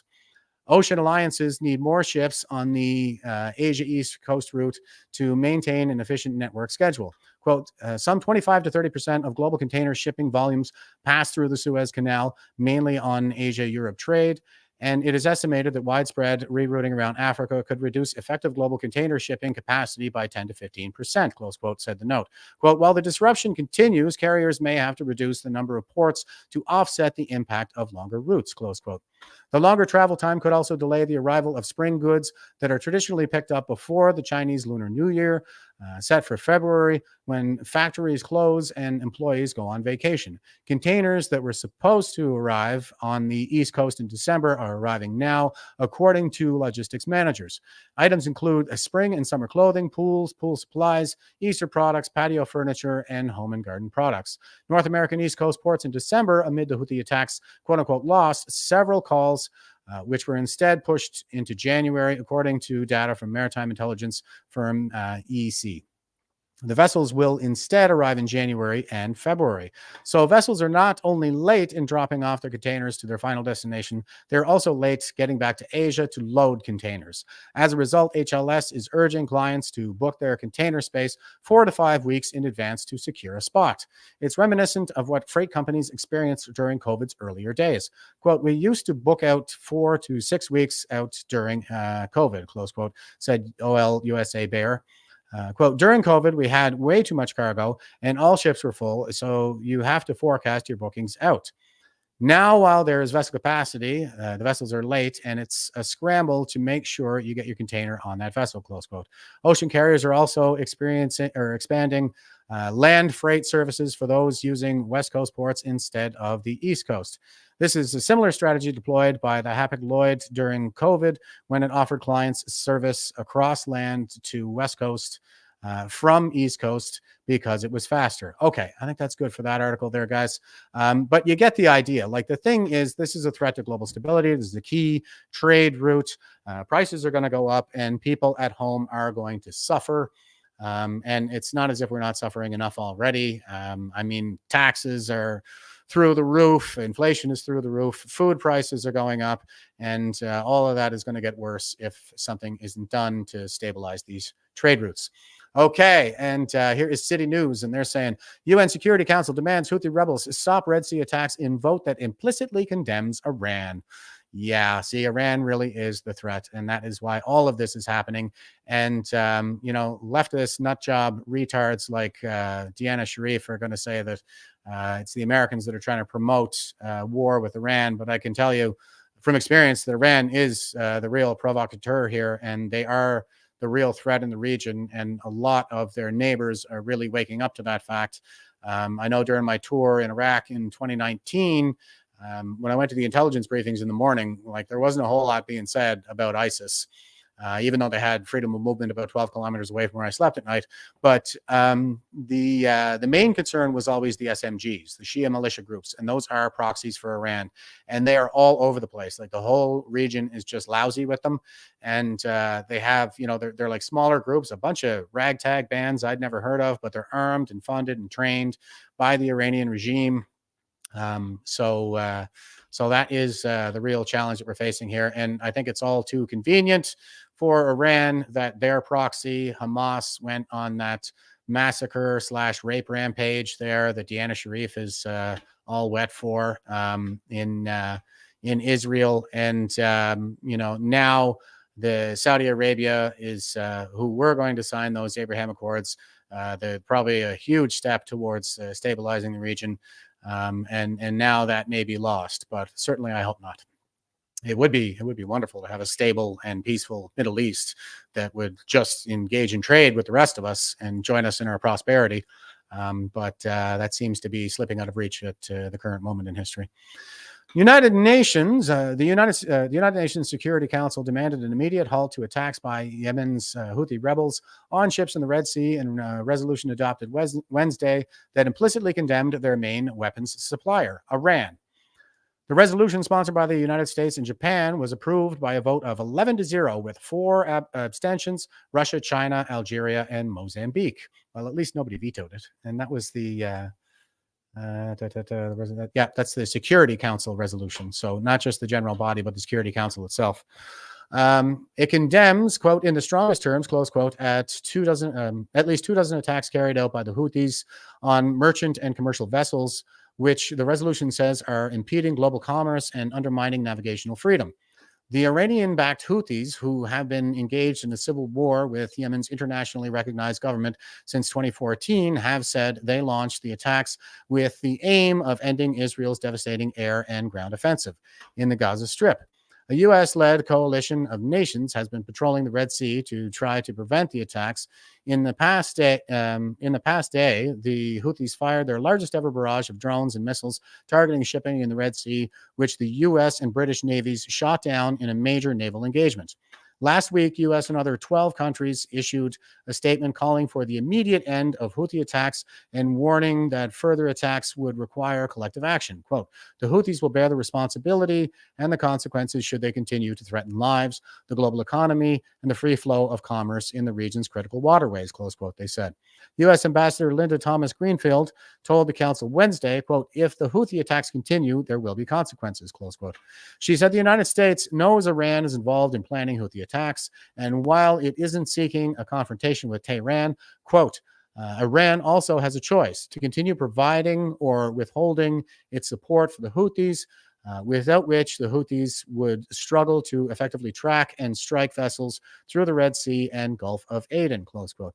Immediately before the vote, the council overwhelmingly rejected 3 proposed Russian amendments. At least 9 quote-unquote yes votes and no veto are needed in the 15-member Security Council for approval of an amendment or resolution. 2 of the proposed amendments just got 4 yes votes and 1 got 5. The United States and the United Kingdom both voted against all 3 amendments, but their vetoes didn't count because the amendments failed to get the minimum 9 yes votes. So no support there, no need for a veto. It seems like this is a pretty round condemnation of what Iran is really up to through its proxy in Yemen, the Houthis. Russian Ambassador Vasily Nebenzia said Moscow condemned the attacks on civilian vessels, but called the resolution, quote unquote, politicized, saying Moscow believed the real aim of the coalition, quote, cobbled together, close quote, by the U.S. and its allies, ostensibly to ensure security, is really to legitimize its actions and to get an open-ended blessing from the Security Council for future activities. Well, that's a little bit nebulous. What actions and what activities are they referring to specifically there? The defeated amendments said the resolution would not set a precedent and would not have placed a provision taking note, quote, of the right of member states in accordance with international law to defend their vessels from attacks, including those that undermine navigational rights and freedoms, close quote. A third amendment would have added language to reflect that, quote, the escalation in Gaza is the main root cause of the current situation in the Red Sea, close quote, Nebenzia said. Thomas Greenfield accused Russia of proposing the amendments, quote, in bad faith at the last minute, close quote, telling the council they were, quote, divorced from reality, close quote. Quote, the Houthis are simply intoxicated with power, close quote, she said. The proposed amendment, quote unquote, falsely cited the conflict in Gaza as the cause of the rebel attacks, would only further embolden the Houthis and establish, quote, a dangerous precedent for the council to legitimize these violations of international law, close quote, she said. Quote, the Houthis are targeting a range of vessels, few of which are owned by or operated by Israelis, close quote. You see, this doesn't have anything to do with Israel. It has everything to do with destroying the West. It doesn't have anything to do with protecting anybody. They just hate the West and the Jews in particular. And as that Middle Eastern proverb goes, after Saturday comes Sunday, as in after the Sabbath comes the day of worship, as in after we get done with the Jews, we go for the Christians. Thomas Greenfield said, quote, and so what is at issue here is not any particular conflict, but rather the simple principle of upholding freedom of navigation and waterway vital to the free flow of global commerce, close quote. The resolution also demands the immediate release of the first ship the Houthis attacked, the Galaxy Leader, a Japanese-operated cargo ship with links to an Israeli company that it seized on November 19th, along with its crew. The Red Sea links the Mideast and Asia to Europe via the Suez Canal and its narrow Bab al-Mandeb Strait. That was the Strait of Tears, I think they call it there. Nearly 10% of all oil trade and an estimated $1 trillion in goods pass through the strait annually, but Houthi attacks have forced many shipping companies to bypass this route and use a much longer and more expensive route around the Cape of Good Hope in Africa. The resolution affirms that, quote, the exercise of navigational rights and freedoms by merchant and commercial vessels in accordance with international law must be respected, close quote. Thomas Grenfell lashed out at Iran for supplying advanced weapons systems to the Houthis in violation of UN sanctions, including drones, land attacks, cruise missiles, and ballistic missiles, which she said have all been used in attacks on vessels. Without naming Iran, the resolution condemns all arms dealing with the rebels, which violate Security Council sanctions, and calls for, quote, additional practical cooperation to prevent the Houthis from acquiring the material necessary to carry out further attacks, close quote. Maybe some cooperation from Iran would be nice for a change. You think that's what they mean? Russia and others have warned that adoption of the resolution could impact a tentative ceasefire between the Houthis and a Saudi-led coalition fighting on behalf of Yemen's exiled government that has held for months despite that country's long war. And there is growing concern that any wider conflict in the sea or a potential reprisal strike from Western forces could reignite those tensions in the Arab world's poorest nation. Yeah, that's really the sad part of it, is these people are dirt poor over there, and they're just getting torn apart. Their country is. The resolution recognizes the need to avoid escalating the situation. It, quote, urges caution and restraint to avoid further escalation of the situation in the Red Sea and the broader region, close quote. And it, quote, encourages enhanced diplomatic efforts by all parties to that end, including continued support for dialogue and Yemen's peace process under the UN auspices, close quote. So, this is basically what I kind of led into this with.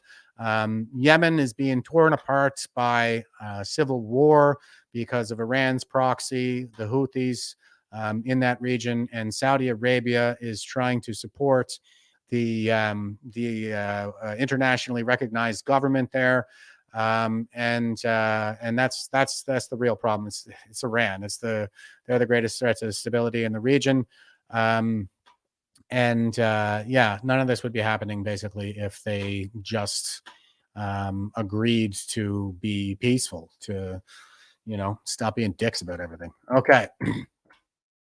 Oh, here's Brandy Morin, and she says the city of Edmonton is evicting unhoused people in the city and has been conducting sweeps of homeless camps since November. However, there are approximately 3,000 people experiencing homelessness in Edmonton, and the city only has capacity to shelter about 1,700. Not known if this goal of shelter spaces or if this has been met, because they had less than 800 in October. Meanwhile, temperatures are dropping fast into the deadly zone later this week, with temps of minus 30 expected. People in these encampments have materials to stay warm, but when they're raided, all of their belongings are thrown into a dump. FYI, nearly 60% of homeless here are Indigenous. Yeah, so all the most vulnerable people are the ones who are going to suffer the most. And this conflict that is being promoted and supported by Iran over here is only going to make matters worse for all the most vulnerable people in our country because of inflation. And here is a pretty good answer to the housing crisis here. So this is business, and they're saying, this is a translation, actually. I translated this. You can go to Google there and use the Google Translate function. It was written in Spanish, but anyway, it might read a little bit, a little weird, but title is, The Rent Law Died. The supply of apartments in Caba has already doubled and prices fall. So this is in Argentina there, where, what's his name? He just got elected down there. So it looks like they're going right wing, which is the way to go, obviously. According to the sector chamber, in a month, the offer of apartments for rent doubled. Javier Milei, that's his name, Javier Milei. Why now it is preferred to agree on contracts in pesos and no longer in dollars. How and when the update is agreed, how much the values fell. So, and it just changed from Spanish to English here. It says, the end of the rent law generated an almost immediate impact on the real estate market. Since the repeal by DNU by Javier Milei, the offer of apartments in the city of Buenos Aires has already doubled, according to data from the Argentine Real Estate Chamber. And the prices have already dropped so far 20%, assure the brokers of the sector. So deregulate the sector. This is the kind of thing that leftist nut jobs like to do, because they're total control freaks. The housing sector is overregulated. Things like rent controls in New York led to lower quality apartments, led to higher prices. And as we can see, a proper right winger gets in there and he gets rid of all that regulation. And then the supply, it gets cheaper. And I expect that we're going to see a boom in this sector down in Argentina here very soon. According to the camera data in 2023, the offer of apartments for rent in Caba had plummeted to just over 400 units available. Quote, in December, after Milei's announcement, that number doubled. Today, we have a stock of more than 800 apartments that grows day by day, close quote. He explained, Alejandro Benazar, Director of Institutional Relations at the CIA. Yeah, the CIA is the acronym for the Argentine Real Estate Chamber, if you guys are just listening. It's an unfortunate coincidence. The larger offer, together with the possibility of freely negotiating between parties, a key change since the defunct law said a semi-annual update for an official index had an effect on prices. Quote, if the update is monthly, no matter what the index is used for adjustment, rental prices fell from a 20% up to 30% compared to the values of November and December. Quote, he explained. Daniel Celaya Romero, owner of the eponymous real estate agency with great presence in the North Zone. Quote, if the contract is signed with bi-monthly adjustments, the values drop on average 15% compared to December, he explained. In the last 2 months, prices had a strong distortions and reached historical values with an average rise of 40% above 2023 inflation, which was the 211.4% disseminated to the National Institute of Statistics and Census Thursday. Thus, in December, an average of $334,888 monthly for 2 rooms in the capital, according to Zonaprop. I think that's pesos. It's got a dollar sign there, but that's obviously that's obviously in pesos. It's not $334,000 monthly. Quote. It is not surprising that in many cases values still drop in an inflationary context. What we noticed in general is the prices stagnated, something that did not happen years ago. Quote, he observed. Ivan Ginebra, president of the CIA, which again is the Argentine Real Estate Chamber. So also, far from what happened just a few weeks ago when 60% of the offer was in dollars, today most contracts are made in pesos. Quote, the expectation is that inflation in pesos will exceed the dollar increase this year, close quote, explained Daniel Brin, owner of Invertire Real Estate. Okay, I think that's good for that article. It reads very clumsily because it's a translation, but anyway, you get the idea. The deregulation of a lot of this stuff, like regulation, leads to all this kind of economic stagnation. It just makes it harder for people to engage in commerce, just like these attacks in the Red Sea make it harder for people to engage in commerce. And when you make it harder for people to engage in commerce, prices go up, and the people on the lowest rungs of our society are the ones who suffer the most. Okay, and here is Mario Nafal.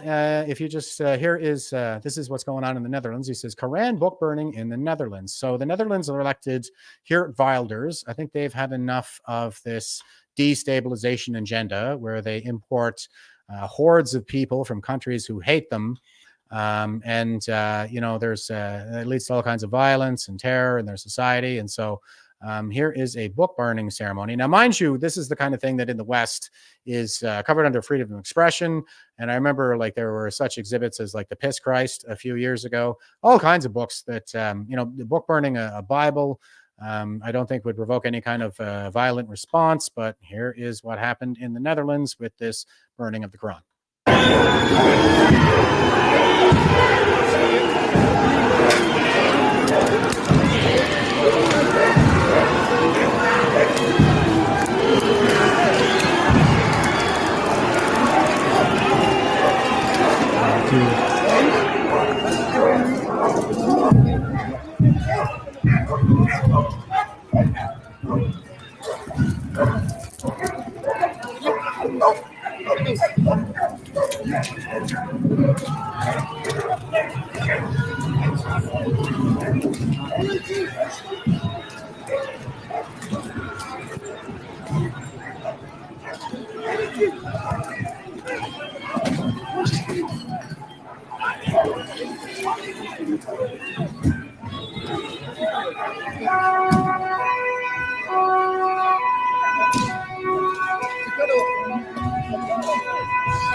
There you go.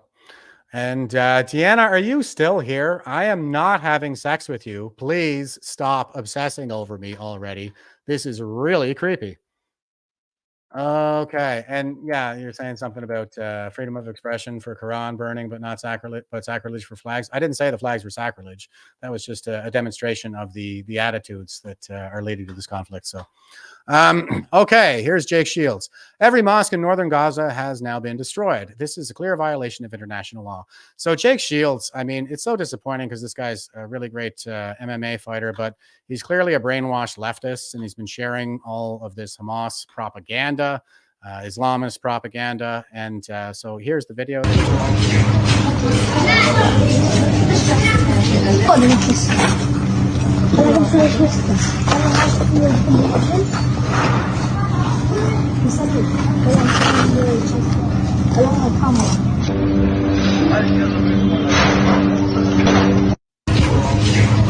Okay, so those are videos, and they are destroyed mosques. That is true. But as I've been showing here on the program all the time, what Hamas really does, and what they've been doing since the 2005 pullout, is they're setting up command posts in these different facilities like mosques and schools and hospitals. The Al Shifa Hospital was a very good example of that. And you know, we've seen in the Al Shifa Hospital now there is strong evidence that they were, of course, using it as a command post, which is what Israel was saying all along. And when you do that, that facility then becomes a legitimate military target under international law, under the Geneva Conventions in particular.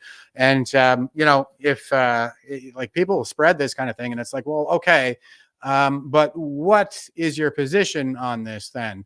Is it that you're willing to accept terrorism as long as these scumbags hide in a mosque or a school or a child's playground, like I've shown here before? We accept terrorism under those circumstances? Well, no, I don't think we should accept terrorism under any circumstances. And, you know, all of this could stop today if Hamas just surrendered and returned the hostages, and never would have started in the first place if they didn't engage in the massacre on October 7th. So here is Israeli Defense Forces, and they share a lot of this stuff as well. They share quite a bit. I show it once in a while, and the tweet is answer. 5 people might be children on the soccer field here. Approve us to hold fire. Close quote. B. Well, it's A, and then B. Don't strike, hold fire. Okay, so this is a little clip show that they put together.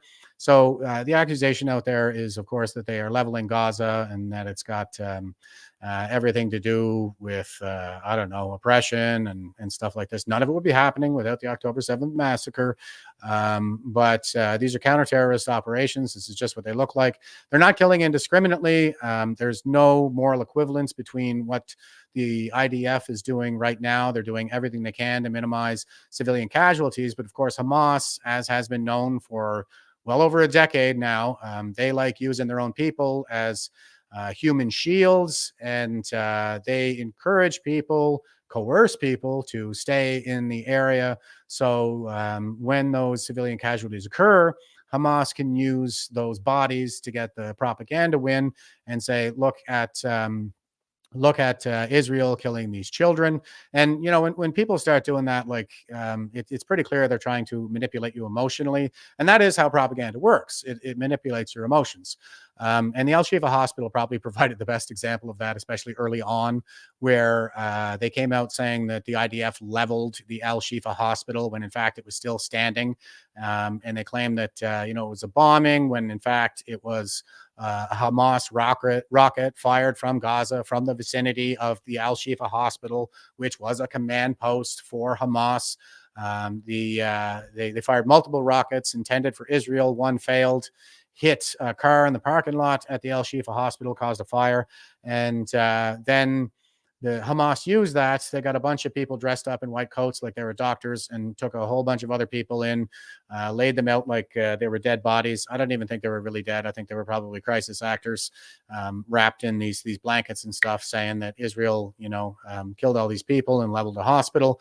And as we have seen, as the evidence came out, it was a total scam.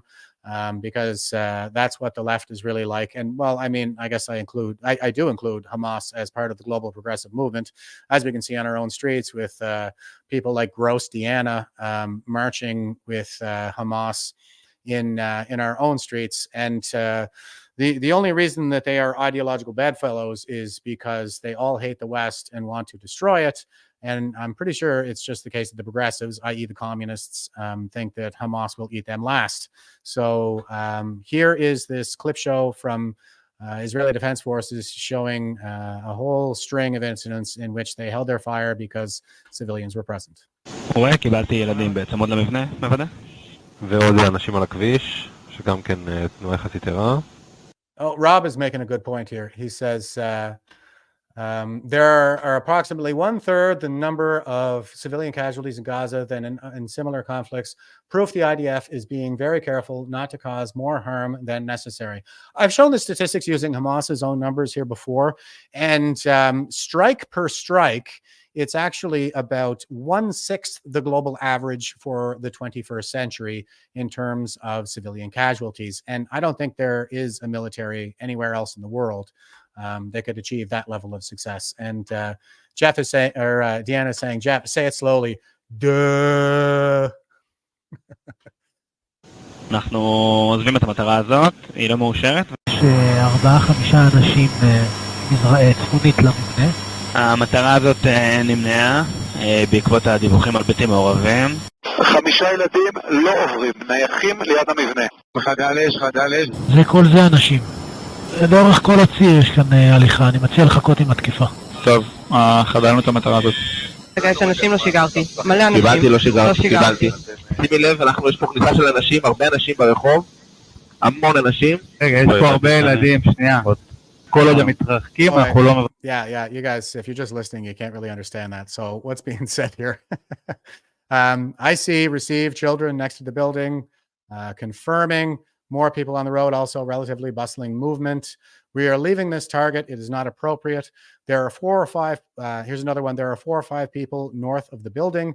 This target is canceled due to reports of civilians, due to 5 children staying put near the building. Hold fire, hold fire.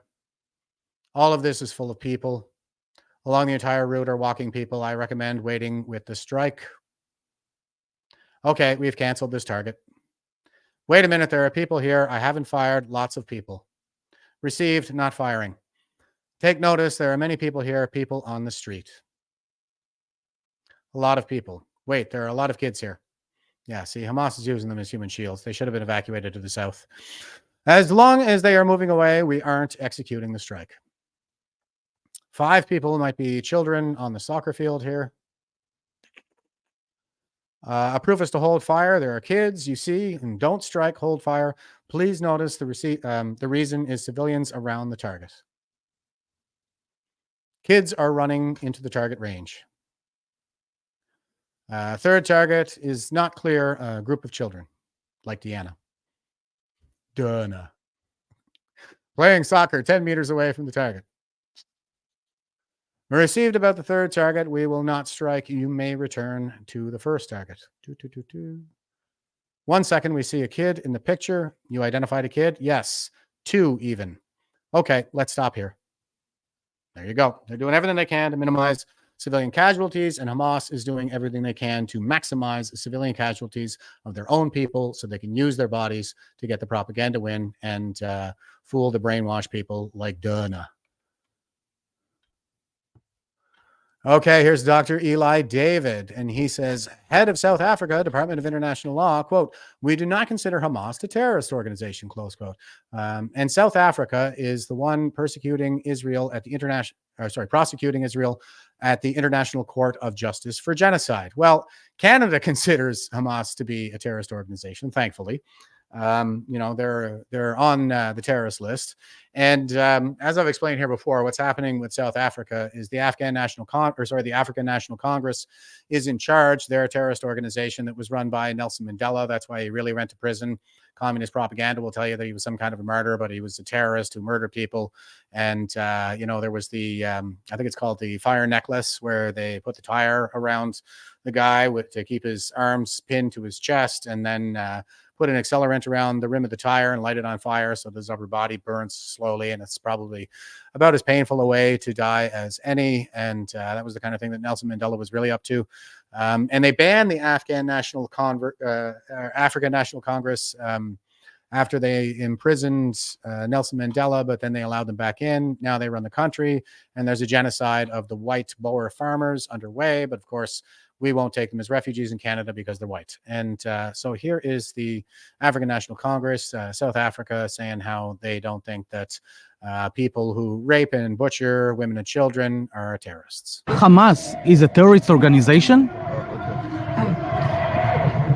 South Africa, like many other countries in the South, has not declared Hamas as a terrorist organization. That does not mean we condone what Hamas has done. The fact that other jurisdictions have declared them a terrorist organization does not mean that we should do the same.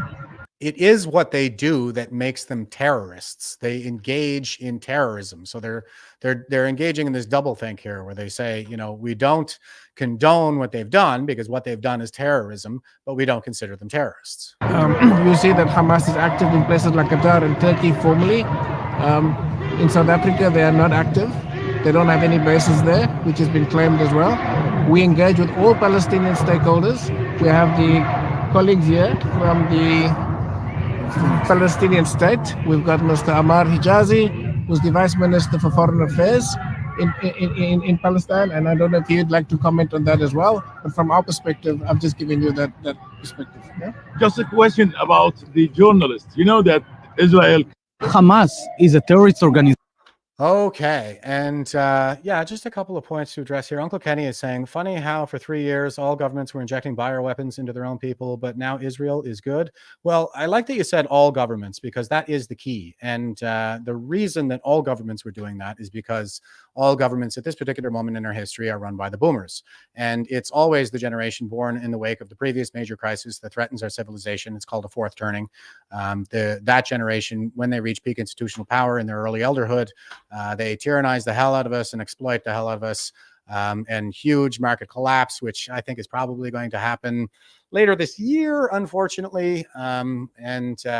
Also on a similar note, Dina Duna was just saying something about how I was groping women and children when I served. No, I'm not a boomer. That was those guys. Okay, they gave us all a bad name with all of their philandering from the time that they were troops in the 80s, running a prostitution ring in the North Pole, right up until they were grab ass and gaslighting generals like Vance. You know, they gave us all a bad name in that regard. So, so you're dumb and you don't know anything. All right. Here is Anthony Koch, and he says, look at the Israeli apartheid wall. Just kidding. This is the Egyptian-built barrier they placed on their border with Gaza. So, yeah, you might want to ask yourselves why that is. I mean, Egypt is, for all intents and purposes, a Muslim country, and it's an Arab country. Now, they normalized relations with Israel after after the 1967 war, conquered the entire Sinai Peninsula, which is larger than Israel itself and oil-rich, and then Israel gave it back to them in exchange for peace. So they've been historically adversarial to Israel, but they're normalizing relations with them now, and they have the same damn border wall with Gaza that the rest of Israel does.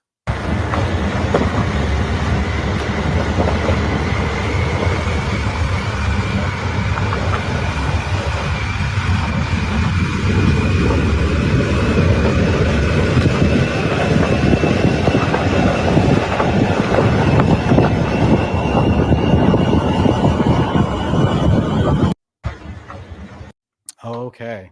And yeah, Uncle Kenny, I was just I was addressing your point there, but when I say the boomer generation, I mean globally, as in Xi Jinping, Vladimir Putin, leaders of Hamas, and Netanyahu as well. Absolutely.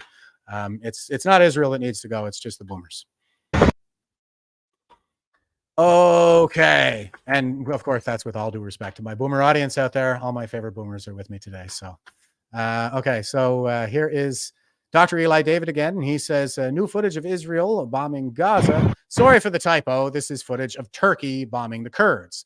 No mass protests in European capitals. Nobody cares. You want to know why nobody cares? Well, he's saying hashtag no Jews, no news. That is definitely true, I think. People like Donna Sharif there, she hates Jews, and that's why she's out there shoulder to shoulder with Hamas.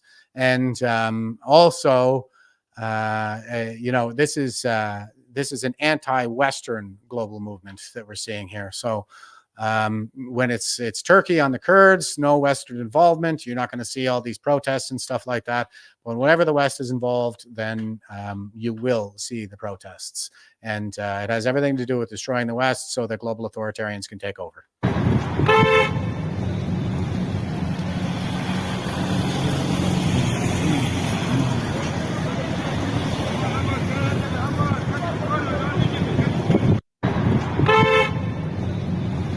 Okay, so that was in Kurdistan, and that is one thing. Like, man, the Kurds are great people. I spent a lot of time working with them on my last tour in Iraq there in 2019. I spent most of it in what could be called Kurdistan. It's not really a country, which is too bad because it straddles the border of Syria, Iraq, and Turkey. So they don't really have a home to call their own, and they're great people. Yeah, I mean.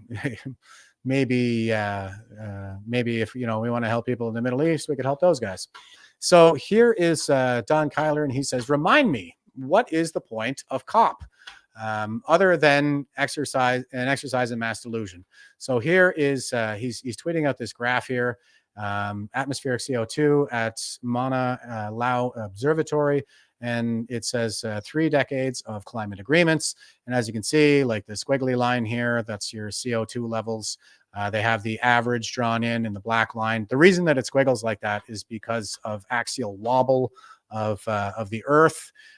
So when the northern hemisphere is in spring, summer, CO2 goes down because that's where most of the trees are. And then, CO2 goes down, and then it goes up when the north is in winter. Because there just aren't as many trees cleaning up that CO2. Not that, cleaning up isn't the right word because it's a very natural gas and basically the stuff of life. And I bet you that Dina Sharif there is a very gassy person who could attest to that as well. So so here is the graph, and the x-axis here is from 1960 to 2020. The y-axis is atmospheric CO2 parts per million. And we have around the late 1980s, there's Rio, and then continuing upward, Berlin, Kyoto, The Hague, Geneva, Buenos Aires, Delhi, Morocco, Milan, Montreal, Buenos Aires again, Nairobi, Poznan, Bali, Copenhagen, Cancun, Durban, Doha, Paris, Glasgow, Cairo, UAE. And the CO2 levels just continue to go up and up and up. So it's all for political optics.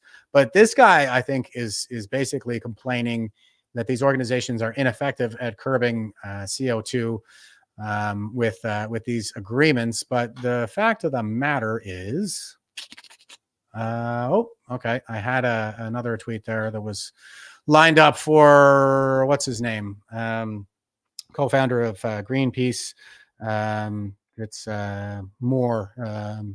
He says Moore, who says like, yeah, this is a ridiculous proposition in the first place because if you look at the broader history, I'm not sure what happened to that graphic, but if you look at the broader history on a geologic timescale, atmospheric CO2 doesn't track with temperature. It's all over the place. And what they do when they show these kinds of let me go back here.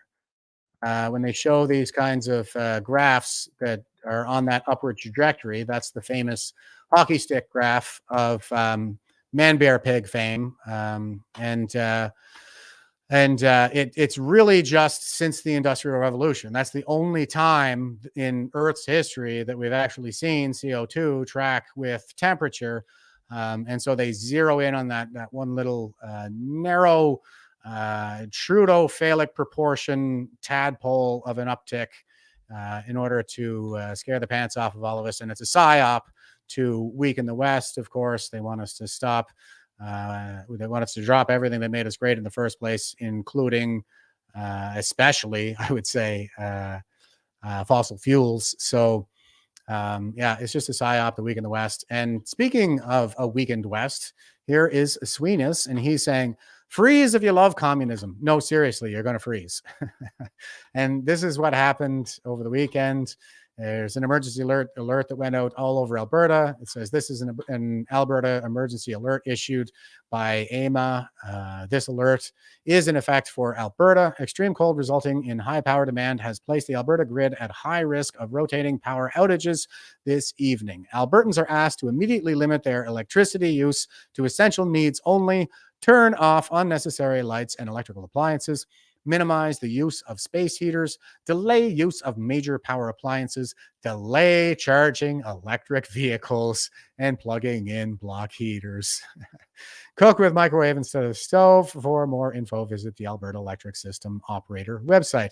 Delay charging electric vehicles. So this is all just a boondoggle that makes us weaker, more vulnerable, creates all kinds of problems that, again, puts people at risk.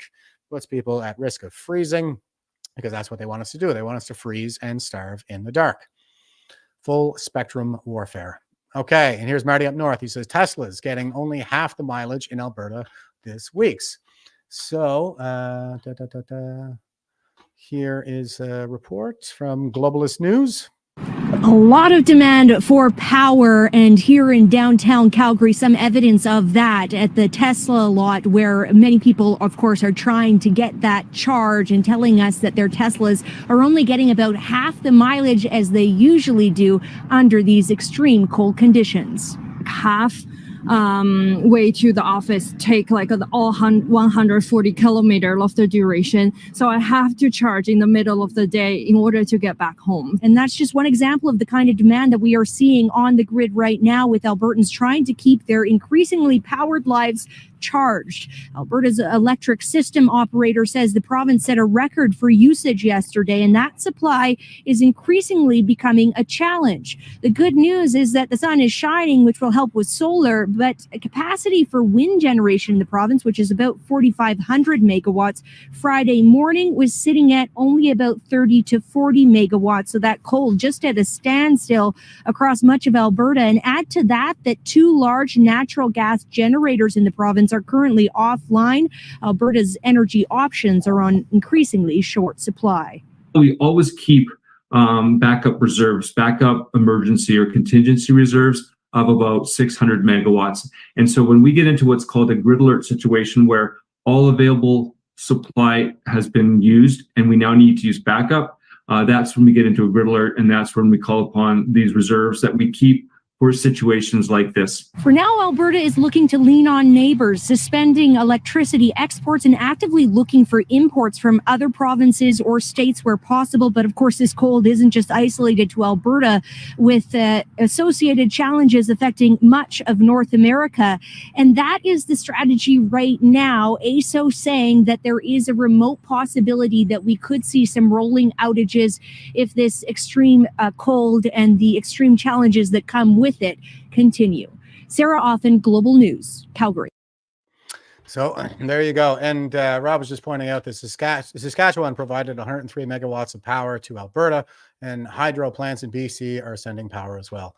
Yeah. How about Sask-Alberta? That sounds like a pretty good resolution. Let's just merge those two provinces. And maybe they can declare independence from Canada. That would be spectacular, I think. Land of the free, as far as Canada. Those are the freest provinces.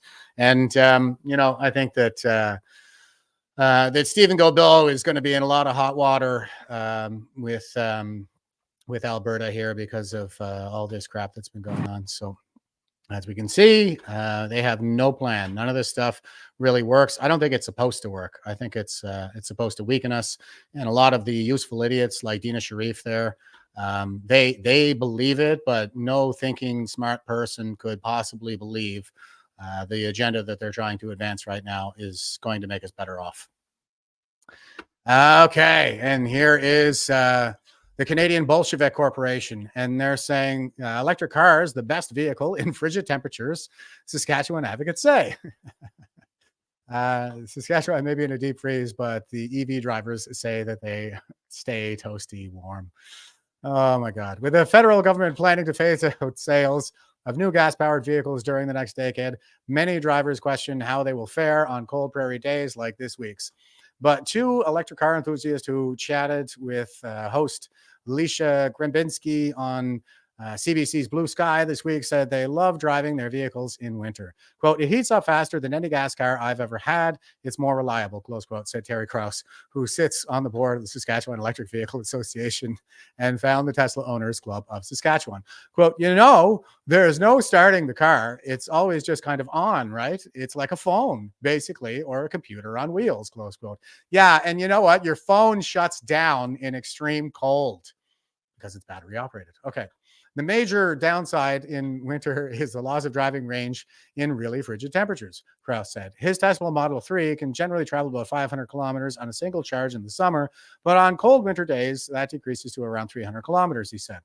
With the charging infrastructure that has come online in the last few years in the province, that's still enough to feel confident leaving town, he said. Okay, that's enough out of these idiots. Moving on. We got Sophie Dahl, and she's saying, now, yeah, there are all kinds of tweets out there, too, that I could have lined up for this. But as you can see, I'm already running long for today. But, yeah, people are sitting there charging their cars while they have the heater on and their phone plugged in. It takes like twice as long to get them charged under these conditions. So it's just a total boondoggle that serves no other purpose than weakening the West. And here's Sophie Dahl, and she says, non-existent disease X pushed by WHO and WEF just in time for Davos. The newest scariant has been named Disease X, which is supposed to be 20 times deadlier than COVID. The WEF and the self-proclaimed elites will meet at Davos 15 to 19 January 2024. So that's today, this week. And here is this guy here, Dr. Tedros. Let's hear what he's got to say. My friend Richard, dear colleagues and friends, in 2 weeks' time, we will mark the 200th anniversary of the death of Edward Jenner, the father of vaccines. Perhaps no innovation in history has transformed the health of so many people more than vaccines.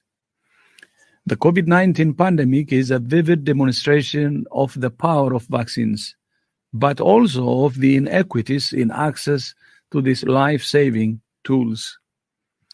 Those inequities would have been even wider without CEPI's investment and partnership through the ACT Accelerator and COVAX. But we know that COVID-19 will not be the last disease X. That's why CEPI's 100-day mission is so important. Ambitious partnerships like this are crucial for ensuring that when the next disease X arrives, the world is more ready than it was this time. In tandem with WHO standard-setting work, he does look like he was in a special ed class, doesn't he? He doesn't strike me as a very intelligent guy.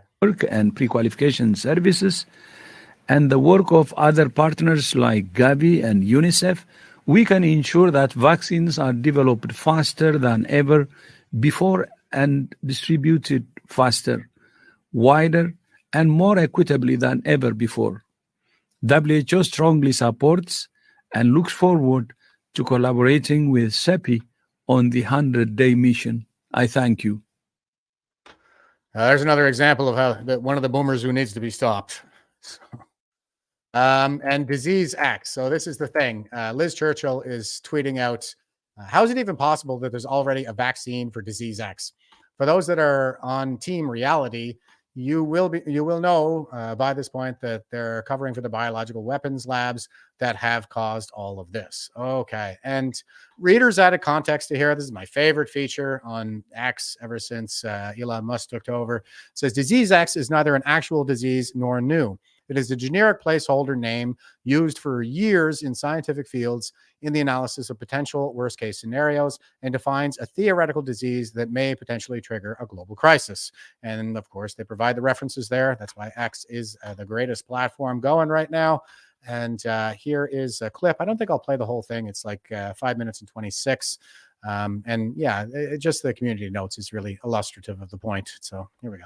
The British government has unveiled a new vaccine research facility where scientists are working to prevent future pandemics. It's located at Portendown, a high-security research facility best known for its work on chemical warfare. Experts are preparing for what is known as Disease X, or the next pandemic virus. Our health correspondent Dominic Hughes was given rare access to the facility. The delicate task of protecting the nation's health. This is one of the laboratories at Portendown where scientists are analysing current threats, new variants of COVID, for example, and trying to identify new ones. Inside these purpose-built labs, more than 200 scientists working for the UK Health Security Agency are helping to develop and test vaccines against a range of diseases. It's vital work to keep us all safe. We've got, in many respects, the toughest job in the world, which is to protect health against infectious diseases and environmental hazards. And it is tough because we know that the risks of new and emerging infections, including those of pandemic potential, is increasing. For decades, scientists at Portendown have been involved in medical research, as well as the work on chemical and biological warfare, for which the centre is perhaps better known. During the pandemic, laboratories like this one played an absolutely vital role in assessing how effective the vaccines were in combating the coronavirus, and that work continues today. But as well as monitoring how effective existing vaccines are against new COVID variants, the new Vaccine Development and Evaluation Centre is looking at emerging threats for which no vaccine yet exists. Yeah. So they haven't learned their lesson. It's all about the plausible deniability. First, a refuge of the scoundrel. And of course, people are getting rich off of this stuff. So I don't know. You know, I was in the military for 20 years. I couldn't even tell you how many needle parades I did. Like I took everything they offered. And of course, when I saw this one rolling out, I was like, no, that's not even a vaccine. But so I didn't take it. You know, I'm a proud pureblood, but I don't know how I could ever trust the establishment again after what just happened with all of this stuff. But looks like they're still kind of pushing it.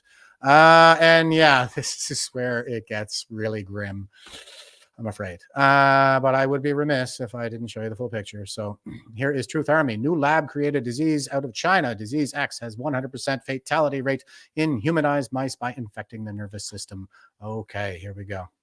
Now, last week there was published some really concerning research from China. Yeah, big props to Dr. Campbell, by the way. Thanks, Colleen. This guy has been absolutely instrumental in awakening, I think, a lot of people and properly informing and empowering us. So he's a freaking hero in my mind. Good boomer. Definitely a great boomer. What the researchers did was they got a virus from a pangolin. That's these charming little creatures that are so abused throughout Eastern Asia, particularly. They took a virus from the pangolin and they cultured it in cells in the laboratory. And they then infected mice with it. And it killed all of the mice that had infected through brain infection. So they've generated this new virus that kills 100% of mice it's infected with, but it gets worse. Because the mice that were infected were humanized mice. Now, these are called transgenic mice. In other words, they were given some human genes. And they were given human ACE receptor genes that were expressed by the mouse. So these are essentially human ACE receptors in genes. And it was a coronavirus from the pangolin, and it killed 100% of the mice that were infected. And these are the things that they are jiggling around with in laboratories. This is absolute madness. And it needs to be banned yesterday, as far as I'm concerned. Yeah, no kidding. And you got to wonder, like, if China is just going to keep this stuff up after the whole COVID-19 pandemic, like, what are we supposed to do in this situation? How do we stop this? You know, I hate to say it, but it kind of seems like, well, China is on war footing, and it kind of looks like this may be a matter of survival for the human species at this point. That regime needs to go. And Xi Jinping, you know, he's been ruling rather brutally. He totally brutalized his own citizens during the entire pandemic. And we did see, you know, probably the largest protests in the history of the world in Hong Kong just prior to it being, you know, taken over by the CCP. And even during the pandemic, we saw massive demonstrations of Chinese citizens out there, face masks and all, chanting that they don't want Chinese-style communism. They want Western-style democracy. Xi Jinping's got to go. He has disappeared multiple senior members in his government. He just fired all the generals in the military and brought in some fresh blood. I think he's poised to invade Taiwan, which he calls reunification. And I showed some pretty reasonable speculation here recently where that could even happen in the next couple of weeks, but only time will tell. So it's a rogue regime. I mean, they don't seem to be modernizing like they were in the wake of the Tiananmen Square massacre, but yeah, they're going back in the other direction under the helmsmanship of Boomer Xi Jinping. So I don't know what we're supposed to do at this point, though. It's basically a matter of survival if they're going to keep this stuff up for the human species. So here is the Justice Center for Constitutional Freedoms, and they're giving the update here. Peckford, Bernier take travel restrictions to Supreme Court of Canada. So I wanted to end things on a little bit more of a positive note, since that's about as grim as it gets when it comes to the global situation there with this potential new virus that is fatal this time. My hope is that previous COVID infection, the natural immunity acquired from that, will provide some immunity against this virus, because it sounds like they're kind of meddling around with the same stuff. So yeah, it could be highly contagious, it could be highly deadly, but if you've already recovered from COVID, perhaps you have strong immunity built in against that. I know that I haven't been sick in over 4 years, like at all, and that's because I had COVID in January of 2020 after military service flight returning from the International Military Games in Wuhan, China, landed in Ottawa, where I was posted at the time, and it's cubicle farm. So, I figure that's where I got it. I was in bed for about 4 days. Never occurred to me to go to the hospital. But anyway, I have not been sick since then. So fingers crossed that that is the case. But anyway, okay. So here is positive developments in the Canadian legal battle space. And this is kind of what I was saying previously. Like, a lot of people were very dismayed that the federal court dismissed this application on the grounds that it was moot because the travel ban was no longer in effect. And of course, that is absurd, because all they did was suspend all of the COVID measures. They could bring them back at any time. So, and I was like, well, what do we do now? We appeal to the Supreme Court. And so that is what Peckford and Bernier are doing. So here we go. Ottawa, Ontario, the Justice Centre announces that the Honourable Brian Peckford, the Honourable Maxime Bernier, and the applicants seeking to appeal their vaccine mandate challenge to the Supreme Court of Canada. These applicants argue the vaccine mandates are an issue of national importance, and that Canadians deserve to receive court rulings regarding any emergency orders that violate the Canadian Charter of Rights and Freedoms.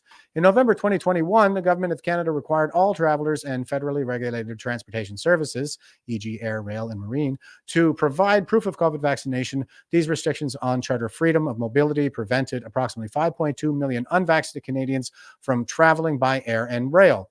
In response to these restrictions, the Honourable Brian Peckford, last living signatory of the Charter and former Premier of Newfoundland, the Honourable Maxime Bernier, leader of the People's Party of Canada, and other Canadians took the federal government to court in February 2022, arguing that the Charter freedoms of religion and conscience, assembly, democratic rights, mobility, security, privacy, and equality of Canadians were infringed by these restrictions. In addition, affidavits filed in this court action, e.g. the affidavit of Robert Baloba at paragraph 19, attests that in a country as large as Canada, prohibitions on domestic and international air travel have significant negative impacts on Canadians. Yeah, I'm pretty sure that when the Charter was crafted, we already had air travel, and we knew that this was a huge country. So that those freedoms of movement would apply to that as well. In an affidavit at para 29, Jennifer Little, Director General of COVID Recovery and Transport Canada, provided her COVID recovery team's October 2nd, 2021 presentation entitled Implementing a Vaccine Mandate for the Transportation Sector.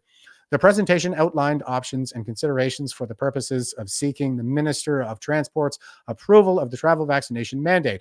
Her presentation outlined at pages 12 and 13 that the Canadian travel restrictions in question were, quote, unique in the world in terms of strict vaccine mandate for domestic travel, close quote, and were coupled with, quote, one of the strongest vaccination mandates for travelers in the world, close quote. She admitted during cross-examination that she had never seen a recommendation from Health Canada or the Public Health Agency of Canada to the Ministry of Transport to implement a mandatory vaccination policy for travel. No, this is just a club that she could use to beat over the heads of the rest of us. Boomer female is drunk on power. That's all that's happening there. At the same time, Dr. Lisa Waddell, senior epidemiologist and the knowledge synthesis team led at the Public Health Agency of Canada, admitted during a cross-examination that there was no recommendation from the Public Health Agency of Canada to impose vaccination requirements on travelers. In June 2022, the Government of Canada announced that it would suspend the travel vaccine restrictions, but that it would not hesitate to reinstate these mandates if the government considered it necessary. As a result, the federal government, the Crown, moved to have Premier Peckford's constitutional challenge struck for mootness, irrelevance. The Crown argued that the travel restrictions were no longer a live issue because they had been lifted and should not, therefore, take up further court resources. The court brought this motion after each side had produced expert evidence, called on experts to testify under oath, cross-examined the other side's experts, and witnesses daily for 6 weeks, conducted significant legal research, and prepared substantive written arguments. Lawyers for both sides spent hundreds of hours placing all the evidence and legal arguments before the federal court for its consideration. The only remaining step in the trial process was the presentation of oral argument, scheduled for October 31st, 2022. The federal court was fully and properly equipped to render a thoughtful decision as to whether the court travel restrictions had been a justified violation of charter freedoms. Even though the federal government can impose these same travel restrictions on Canadians again without notice, the federal court granted the Crown's motion on November 9th, 2023, and dismissed this charter challenge as moot. The Federal Court of Appeal affirmed this lower court ruling in November 9th, 2023. Effectively, the courts determined that a constitutional challenge to the use of unprecedented emergency powers was neither sufficiently interesting to the Canadian public nor an appropriate use of court resources. Premier Peckford, Maxime Bernier, and other Canadians now seek to have the Supreme Court of Canada hear their case. This involves a two-step process whereby the applicants first ask whether the court will be willing to hear the appeal. If so, the appeal will then be scheduled for a hearing several months later. The applicants in this case argue that the issues raised in their case are of national importance and that Canadians deserve access to court rulings about policies that violate the charter freedoms of millions of Canadians.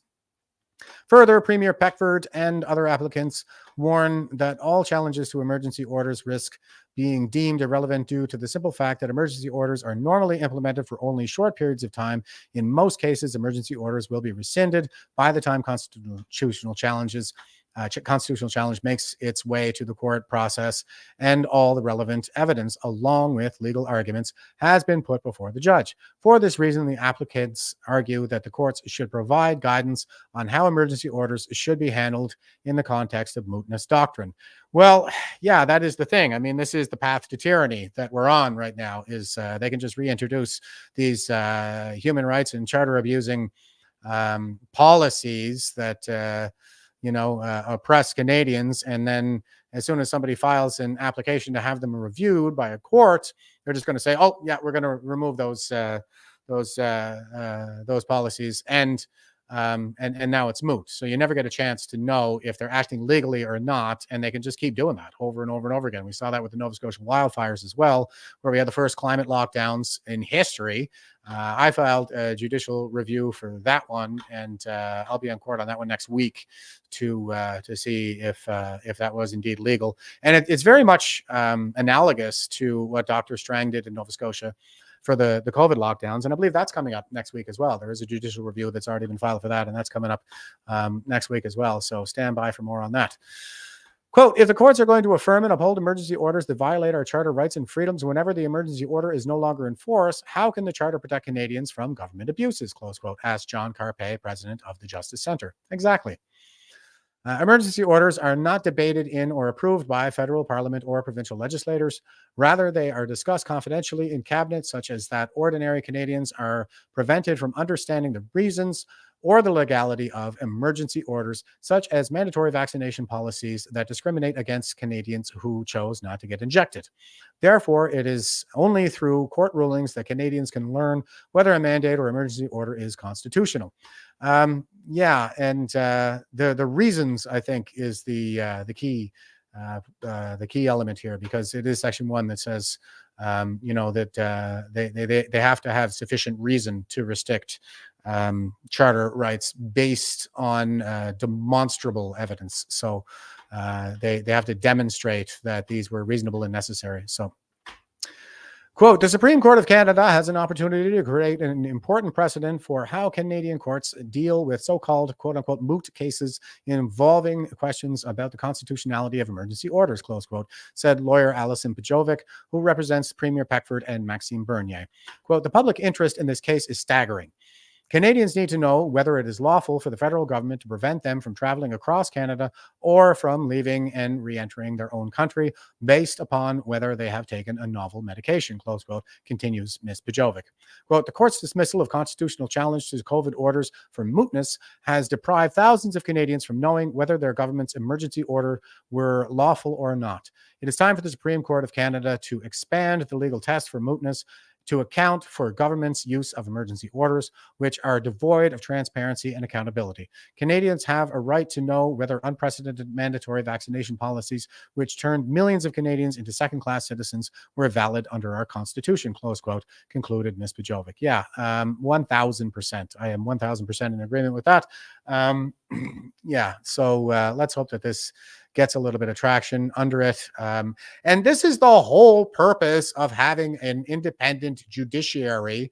It's not just to enforce laws passed by legislation through the Commons and the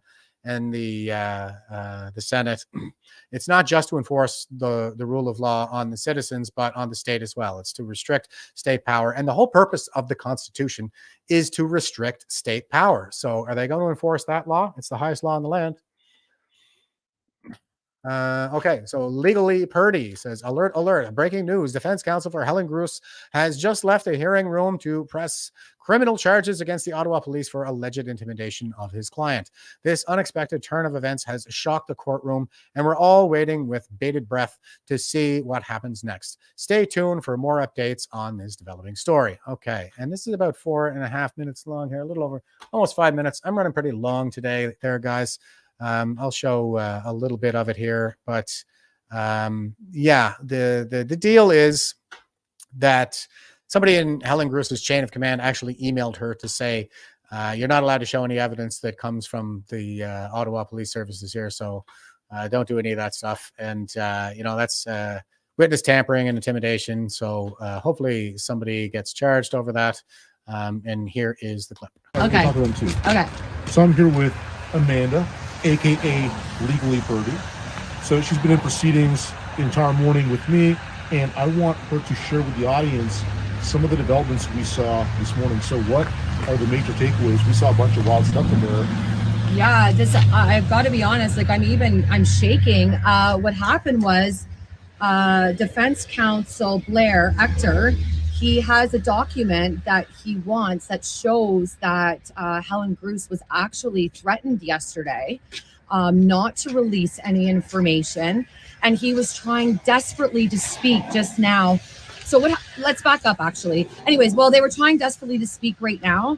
And the hearing officer wouldn't let him speak. And he stood up and basically said, I'm going to go press criminal charges. I was witness to a crime. This is intimidation. And basically the hearing officer recessed immediately, and Blair and Bathsheba and Helen got up and they're off to file a criminal report. And we're on a 15-minute recess. So I actually don't know what happened, but how it started was, it is my understanding that yesterday, actually you were here yesterday. I'll walk you through it. Yeah, walk us through that. So yesterday, Blair Ector, towards the end of proceedings, stated that it had come to his attention that his client, Helen Grus, was emailed from a man named Hugh O'Toole. He is the head of the Ottawa Police Services Professional Standards Unit, the PSU, which is sort of the internal affairs investigatory body, which supposedly enforces discipline and standards of conduct over at the OPS. And that what did O'Toole tell Helen via this email. He told her that she may not use any OPS documents as part of her defense. Right. And she was expected to testify yesterday. She received that email shortly before she was expected to testify. So again, this sort of fits in with the trend that we've seen across proceedings where the prosecution, which represents the OPS, repeatedly objects to any desire from the defense team to introduce OPS documents as part of their defense. And Chris Renwick has always indulged the prosecution's request to keep these documents out of proceedings, out of the public record. And one last thing I want to share with you, this is something that you would not have observed unless you've been here across the entire process as I have. The one thing that works up Chris Renwick more than anything, he gets more animated over this issue than any other. What issue is that? Protecting the OPS's reputation, protecting the OPS from any scrutiny. There's two ways you can protect integrity. You can maintain standards of conduct and, of course, honorable behavior from your employees, or alternatively, you can do your best to hide sunlight from exposing inappropriate, dishonorable, corrupt practices. And Chris Renwick's most animated when pursuing the latter. So anything else you want to share in terms of what happened today? Yeah, so I found it interesting too that Miss Stewart had concerns about a late application. But the OPS has been doing late applications and late motions and late disclosure for the last 5 months in all of the Freedom Convoy trials. So when the pot starts calling the kettle black, especially when it's your police service, it's extremely terrifying, especially if you have your own children who might find themselves in a situation like this. And this is one of their own. This is. Yeah. Okay. So you guys get the idea here. It's witness tampering and intimidation. What I have pointed out here previously, and I try to on the regular, is one sign of hope that we can all point to is the fact that these people are totally inept. I mean, can you believe that he actually tampered with the witness and intimidated her in email format? Like, he actually put it in writing. So that's how dumb these people like Dina Sharif really are. Okay, and here is well, I mean, this is just kind of wah-wah. It's just all too predictable, but here's LifeSite News, and they say President of Canadian LGBT Pride group charged with sex crimes against children, because that's what people like Dina Sharif are really like. The charges against Sean Gravels of North Peace Pride Society include sexually touching a child under 16, sexual interference with a child under 16, possession of child pornography, and importing or disturbing child pornography. So Fort St. John, British Columbia, the longtime president of British Columbia LGBT activist group has been arrested and charged with committing various sex crimes against children. Yeah, that's what it's really all about. It's a pedophile movement. Right, Deanna? So here is on January 1st, North Peace Pride Society, NPPS, President Sean Gravels was arrested and charged with committing sexual crimes against children, according to the British Columbia Prosecution Service. Quote, the BC Prosecution Service can confirm that Sean Edward Leonard Gravel is charged with sexual interference, sexual exploitation, possession of child pornography, and distribution of child pornography, close quote. BC Prosecution Service Communications Counsel Daniel McLaughlin told LifeSite News. Quote, the first two offenses are alleged to have occurred on December 29th, 2023, and the child pornography offenses are alleged to have occurred on December 31st, 2023, close quote. He added, quote, all at or near Fort St. John, BC. Okay, that's good for that. If you guys want to read the rest of the article, link is in the description. But yeah, I mean, whatever weakens the West is true. So they just empower all the pedophiles like Dina Sharif to make our children as vulnerable as possible. Leads to a very demoralized society, I would say, when the state is oppressing and exploiting children, butchering them into permanent medical patients to boost big pharma stock. What do you think is going to happen when it's time for them to run our society? I mean, the statistics that I've shown here previously show that persons undergoing sex reassignment surgery really only last about 12 years, 10 to 12 years after such a surgery. And then they just start dropping off like flies. They have a dramatically lowered life expectancy. They're miserable. So by and large. And here's how you deal with these people. This is pretty great. Here is Alex Stein, number 99. Well, it's not his Twitter account, but he's the guy in the video here. Confronting drag queen story time in Denton, Texas. Fruitcake Antifa with guns. Alex Stein is the man. All right, so here is Alex Stein to round things out for us. See, this guy keeps on trying to bump me every time I walk by. You right? Dude, I'm walking down the street. I'm standing here. I'm allowed. Let him go sideways. Get out of my... All right, Alex, you need to leave. I love that. Alex just kind of gives him a little brush to the side and he falls right over. It just goes to show you how weak these people are. Like Mike Romy, the one that Dina Sharif is in here stumping for. Totally weak. Bitch ass pedophiles. So here we go. I'm not leaving, guys. You're trying to get in my way. I'm here on a public street. Get out of my way. Oh my God, guys, I'm so scared. The Antifa, they brought their play guns, their squirt guns. Oh my God, your arts and crafts time. Did this mess up your arts and crafts time? You guys gonna be able to go home and play with your arts and crafts? Why is it so tiny? Look how scary they are. Oh my God, this guy's so scared. I'm so scared. He's got his gun, his big gun. He's a big bad guy. Oh my God, I'm so happy you're protecting these children so they can go get indoctrinated and go in there for transgender story time. You're such a good American. God bless this guy. Look at him. I'm scared. Dare you. I mean, these are the real cowards. They're hiding behind their masks. They got their little guns. They think they're so tough. We're at a bookstore here in Denton, Texas, where they're trying to do drag queen story hour. And of course, the typical people here with their masks on, not able to actually stand up for what they believe in because they're all cowards. Officer, you think it's unusual? Like Mike Romy and Dina Sharif. They have their assault weapons like that out here in front of a place like this? Is that normal? I'm not deleting your comments or blocking you there, scumbag. You're just really dumb. No comment. Dude, I'm walking down the street. I'm standing here. I'm allowed. Let him go sideways. Get out of my... All right, Alex, you need to leave. I'm not leaving. But see, these are the real scaredy cats. They gotta walk around with a gun. They can't handle themselves like a real man. All right, guys, I just want to announce I'm Primetime 99 Alex Stein, and I love y'all, even though you guys don't love me, and I know you guys probably love children a little too much, but I'm very empathetic to you guys. I love you guys. Even these guys with the guns, I feel sorry that you guys were probably abused as children, and I really hope you guys get the mental health care that you guys deserve. I love you guys. God bless you all. I love you guys. I love your rights. I think you guys are great. We need to actually transition more children. We need more drag queen story time for elementary school kids. Yeah, Alex Stein, number 99. Prime time, Alex Stein, number 99. That's some pretty great stuff there. Patricia, I think you're pointing out that Dina is fugly.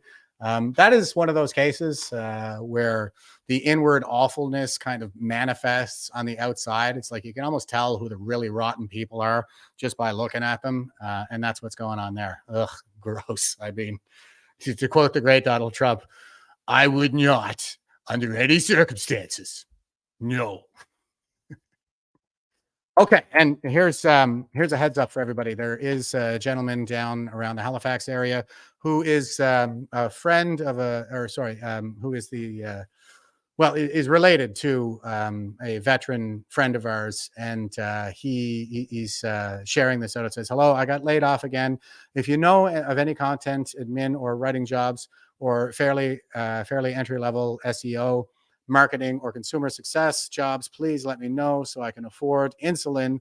But honestly, anything that has a drug plan, please hit me up." So somebody reached out to me, a veteran bro of mine. He reached out to let me know that he has a family member that's really hurting right now, and he's just looking for a job. He wants honest work.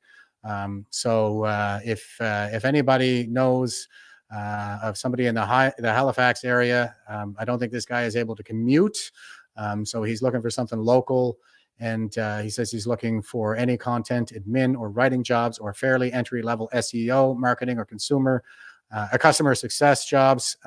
So feel free to hit me up and let me know if we can line this guy up with something. So that'd be very much appreciated. Okay, and that brings us all the way back around to the war criminal Henry Kissinger. And he says, quote, who controls the food supply controls the people. Who controls the energy can control the continents. Who controls the money can control the world. And that is what we see. Those are definitely three prongs in the full spectrum warfare right now that are being inflicted on the West. And yeah, it has everything to do with control. Most of the human species are a bunch of tyrants and control freaks, like gross Dina Sharif there, and super dumb, you know. And so you know, it is what it is, guys. It's just our generation's turn to surmount a challenge such as this. This is part of the whole cycle of history, and you know, it's important that we keep a level head as we go through this thing. And we have jokes. That's why we tell jokes around here. Is I think that we're going to win the war with memes. So and the left can't meme. They're totally disarmed in that regard. So all right, I'm going to throw to a few comments before I sign off here, guys. RJ Sawyer over on Rumble is saying Alex isn't exactly a small dude either. You know, that could be the case. It's funny, the camera angles really are deceptive sometimes. Who is the one guy, like David Menzies, for example? When I see him on camera, I think he's like a big guy, but I saw him in person a couple of times and I'm like, no, he's not. He's not a big guy at all. I think it's just that his cameraman is relatively small compared to David. So, and Gloria says, thanks, Jeff. Another great one for the files. I appreciate it, Gloria. You're always here with us. And Colleen says, excellent first edition on Radical Candor. Good to see you back, Jeff. Have a good one, folks. And Dina says, it was worth it. Yeah, I'm glad you enjoyed it, even though you're gross and I'm never having sex with you. And Denise, no matter how much you obsess, I'll never, ever, I would not, under any circumstances.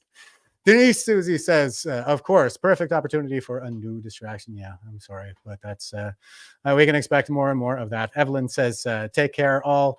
And Century 2020 says, great show as always. I appreciate you guys. Thanks for always being with me. And till next time, stay frosty and stay safe out there. Won't you help to sing